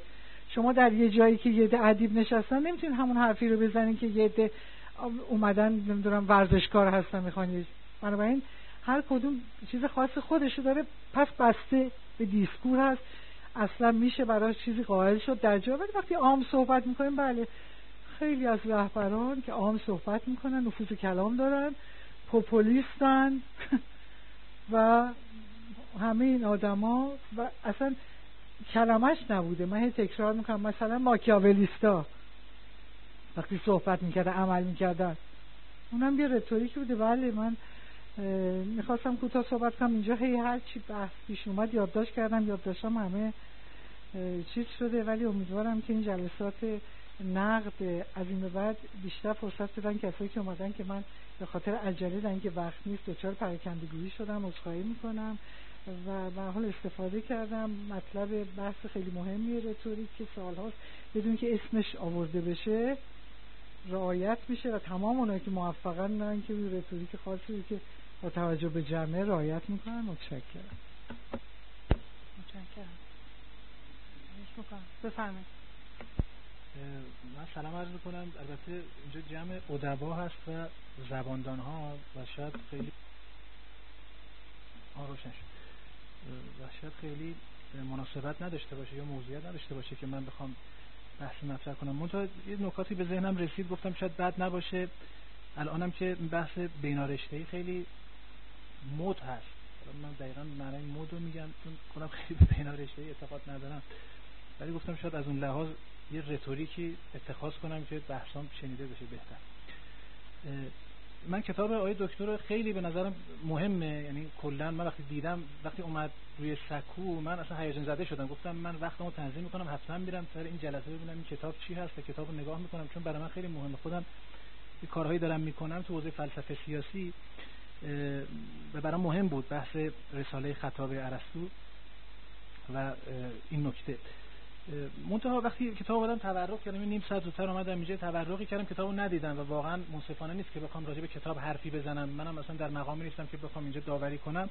منتها یه سری نکات خیلی سریع به ذهنم رسید، اونو گفتم بگم، شاید خود آقای دکتر از زیر دستش رد شده باشه. مثلا اون اول یه جا به دیالوگ گورگیاس در واقع افلاطون اشاره میکنن و میگن رساله گورگیاس. خب به هر حال وقتی که ما داریم توی این فضای به این جدیت در مورد ساختار متن‌ها و اینا صحبت می‌کنیم، قطعاً رساله نیست. خب اون دیالوگه.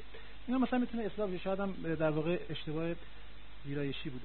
منتها توی اون بخشی که برای من مهم بود که بخش ارسطو بود، من وقتی نگاه می‌کردم احساس کردم که کل اون فصل یه جوری خلاصه‌ای از مقدمه جورج کندی به ترجمه خطابه است.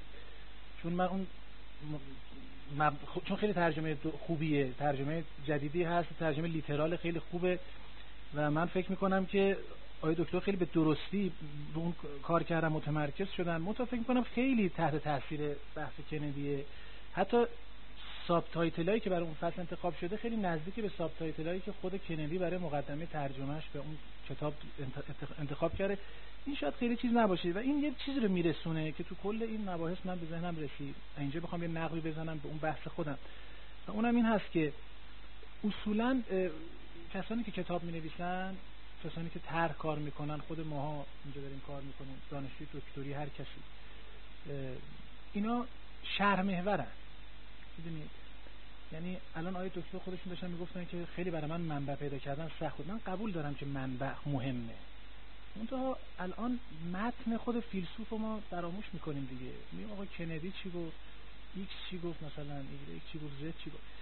اینا به نظر من یه مقدار آفته. بازگشت به خود متن، من فکر میکنم خیلی مداقه در خود متن ارسطو، خطابه ارسطو صورت نگرفته. من چون یه مقدار اقتضای کاری که دارم انجام میدم متمرکز شده بودم روی بحث ارسطو، یعنی روی بحث توبیقای ارسطو، همون بحث جدلش، بحث رتوریکش. من فکر میکنم این نشون دهنده این هستش که خیلی شرح محور شدیم همه ماها.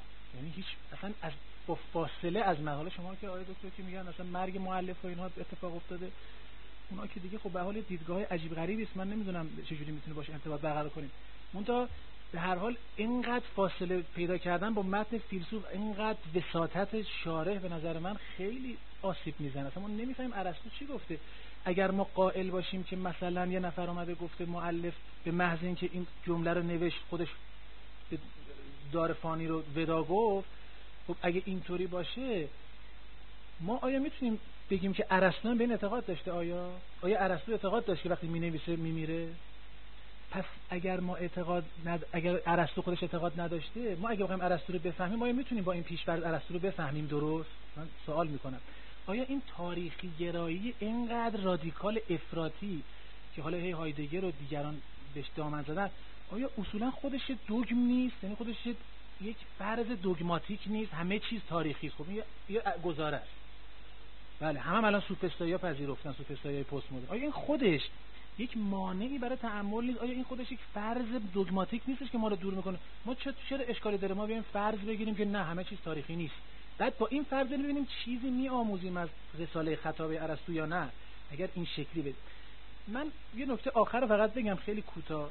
من فکر میکنم البته قطعا آقای دکتر که وقتی کتاب رساله رو مینوشتن و بعد به صورت کتاب تدوین شده از منظر ادبی نوشتن، یعنی ادیبانه نوشتن. اون من فکر میکنم وقتی میریم سراغ ارسطو، افلاطون، وقتی به سراغ رتوریک نزد اینا میریم، ما نمیتونیم از دو تا محور دیگه غفلت بکنیم. حداقل در مورد ارسطو من کاری ندارم حالا مثلا اون رتوریسیانای جدید چی میگن یا در مورد رتوریک تو دوره مدرن و پست مدرن چی. راجع به ارسطو و افلاطون وقتی صحبت میکنیم، وقتی به دیالوگ گورگیاس، وقتی به دیالوگ فایدروس، وقتی به کتاب اول جمهور اونجا که تراسیماخوس میاد، یعنی به عنوان یک کسی که داره رتوریک به خرج میده کاملا دیگه، من میخوام بگم آیا میتونیم دو تا عامل رو به غیر از خود رتوریک که مرتبط با رتوریک هم فراموش کنیم؟ یکی فلسفه، یکی سیاست. یعنی هیچ جایی توی مباحث که مطرح شد از در واقع نیت یا غرض، به قول فارابی وقتی میگفت اغراض مابعد طبیعی ارسطو، از غرض ارسطو برای نگارش خطابه، غرض سیاسی ارسطو هیچ حرفی زده نشد که من احساس میکنم لازمه که ما حداقل دست کم اگرم ادیبانه می‌نویسیم یه اشاره‌ای بکنیم که وقتی میگیم ارسطو خطابه رو نوشت، ارسطو خطابه رو برای خواص نوشت، ارسطو اخلاق و سیاست رو برای عوام نوشت. اینا رعایت میکرد خود ارسطو. یعنی وقتی خطابه رو مینوشت، خطابه رو در جمع شاگردای خاص خودش. چرا این کارو میکرد؟ به خاطر اینکه اونجا داشت یک غرضی رو پیش می‌برد. ببینید اون اتفاقی که برای سقراط در آتن افتاد، برای افلاطون و برای ارسطو به نظر من یک درسی بود که جریان رتوریک رو تغییر داد. یعنی چی؟ یعنی ما با یک فلسفه سیاسی مواجهیم که اصولاً این فلسفه سیاسی بر بنیاد رتوریکال بنا شده. یعنی یک رتوریکی است برای دفاع از فلسفه در پیشگاه شهر. یعنی فلسفه سیاسی خودش یک سیاست فلسفی است در قالب بیان رتوریکال. اینها به نظر من نکاتی است که میشه بهش دقت کرد، میشه بهش در واقع پرداخت. چرا در دوره جدید همونجا آیه استاد پورنامداریان فرمودن، چرا در دوره جدید شما مثلا میبینید که بحث مخاطب مطرح میشه، چرا رتوریک تضعیف میشه؟ حالا با تمام این بحثایی که پست مدرنا میکنن رتوریک به من، چون رتوریک مبتنی بر یک فرض سلسله مراتبی است. در دنیای قدیم شما اگر تو نفس شناسی ارسطو ببینید که نفوس مراتب داره. این نفس نازلی است، این نفس مثلا توماتیکه، چه میدونم شجاع، این نفس مثلا به لوگوس محور، این نفس بر اساس این رتوریک معنا پیدا میکنه. در دوره جدید دو سه تا جریان بودن که اصولا رتوریک رو به حاشیه بردن، یعنی اصلا بی معنا کردن. یکی همین عقلگرایی مدرن بود که اومد گفت آقا جان وقتی ما میتونیم همه رو عقلانی کنیم چرا باید اینا رو فریب بدیم؟ چون رتوریک با فریب یه نسبتی داره. شما نمیتونید فریب رو حذف بکنید. نزد قدما فریب یا اقناع، حالا اگه بخوایم محترمانه شد بگیم که اونا میگفتن، در کنار زور دو تا بازوی سیاست بودن. هیچ کجا در افلاطون ارسطو شما نمی‌بینید که بگه لوگوس خیلی نقش مهمی در سیاست داره یا در پیشبرد مثلا اهداف چه میدونم توده مردم. تو دوره جدید اومدن گفتن نه، ما همه رو می‌خوایم عقلانی کنیم. ایده روشنگری، بله، همه رو عقلانی. وقتی که می‌خوایم پس همه رو عقلانی بکنیم چه نیازی است به رتوریک؟ همه قرار عقلانی بشن، وقتی به حرف عقلانی بزنیم همه قبول میکنن و میرن. یا بعضیا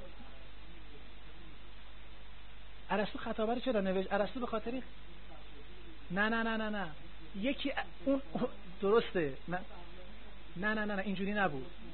من حالا اجازه اجازه بدید.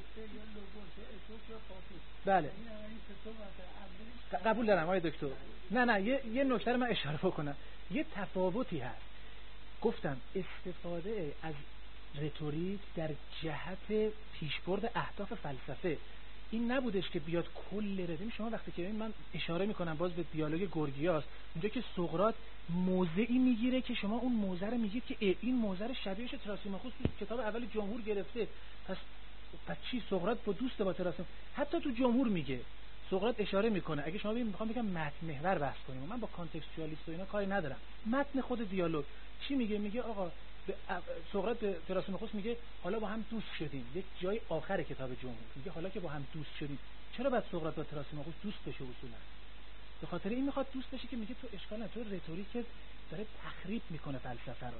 رتوریک خوبه، لازمه، ضروریه، ذاتی امر سیاسیه. اصلا شما بدون رتوریک نمیتونی سیاست ورزی بکنی، اصلا مگه میتونی سیاست عقلانی؟ منتها رتوریک رو میخوام اصلاح بکنم، میخوام ببرم در جهت پیشبرد فلسفه، در جهت من اینجوری میفهمم.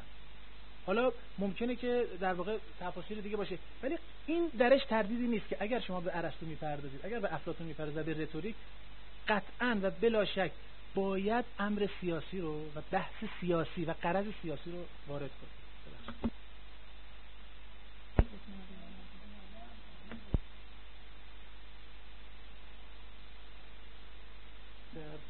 میگه سه جور میشه اقناع بکنه.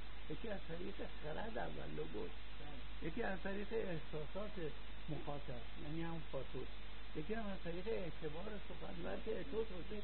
اینا اصلا میگه استدلال که خیلی استدلال برهانی که نیست. چرا؟ اتفاقا همه قسمت اول فن خطابه همش انواع استدلاله، فقط آخرش همه اینا رو نوشته که مثلا انواع براهین و همه رو نوشته و بعدم آخرش فقط سبک کنه میگن مال ارسطو سبک نیست، قسمت آخرش که سبکه فقط ابداع کرد و قسمت ابداع تمام انواع استدلال، انواع استدلال مضمر، نمیدونم قیاس مضمر، براهین مصنوع، براهین غیر مصنوع، تمام اینا نوشته از اول تا آخر. بعد اصلا استدلالیه و اونا هم که بعدم که خب مثلا اون کوئنتلیان که میاد میبینی که اونا بیشتر از قرن اول قبل از میلاد اونا اصلا که تکیه میکنن بر سبک و تمهیدات سبکی.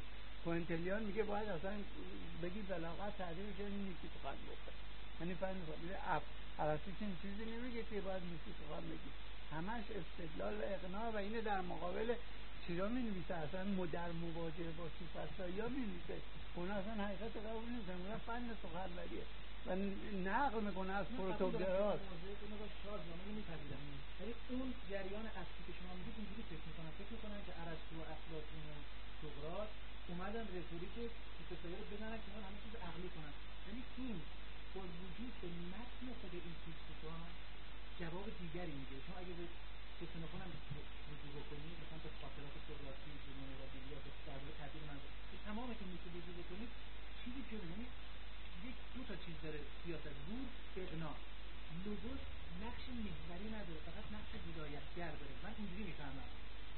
این تصور البته چیزیه، شازیه دیگه، خیلی میگم ما اول اصلا درجه اول بر لوگوس دیگه باید تکیه بکنیم، یعنی بر خرد مطلق. من میگم رتوریکه شده بخشش. نه دیگه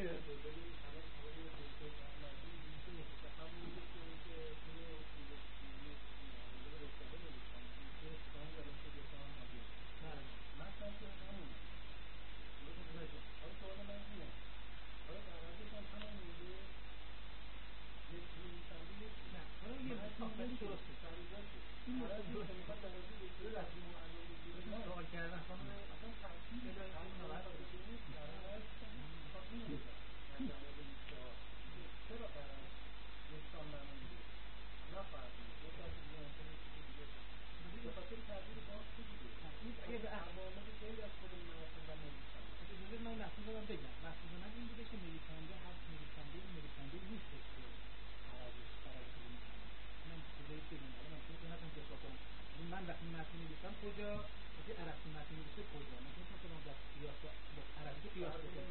نه این فرض نه من این کاری که گرایانه است اینو من نمی‌پذیرم.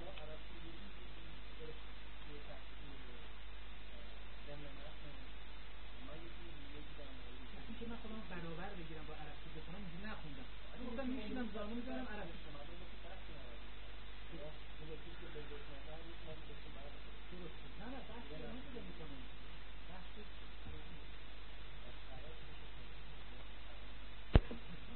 سپاسگزارم از همه دوستان و عذرخواهی میکنم که به خاطر محدودیت زمان ما نمیتونیم سوالات دیگر دوستان رو بشنویم. آقای دکتر هم هستن، اگر که سوال بود بعد از جلسه میتونیم که ادامه بدیم چون سالن باید خالی بشه. بله. بله من سپاسگزارم از همه دوستان و امیدوارم که در آینده نزدیک با حمایت استادان بزرگشون آقای دکتر استاد پورنامداریان و دیگر همکاران آثاری از این دست ببینیم. قطعاً همکاری دوستانی از گروه پژوهشکده زبانشناسی و همکاری و حمایت استادان بزرگشون آقای دکتر پورنامداریان باعث میشه که لااقل درباره برخی فکر نمی کنم که فرصت باشه بگیم همه اصطلاحات و واژه‌ها و ابهامات، ولی زاویه‌های پنهانی و ابهاماتی حداقل در روزگار ما روشن بشه، آشکار بشه و همین برای ما غنیمت و باعث افتخاره. امیدوارم آثاری از این دست رو به زودی ببینیم. پژوهشکده ادبیات به آقای دکتر احمدی تبریک میگه. باز هم سپاسگزارم از حضور همه دوستان.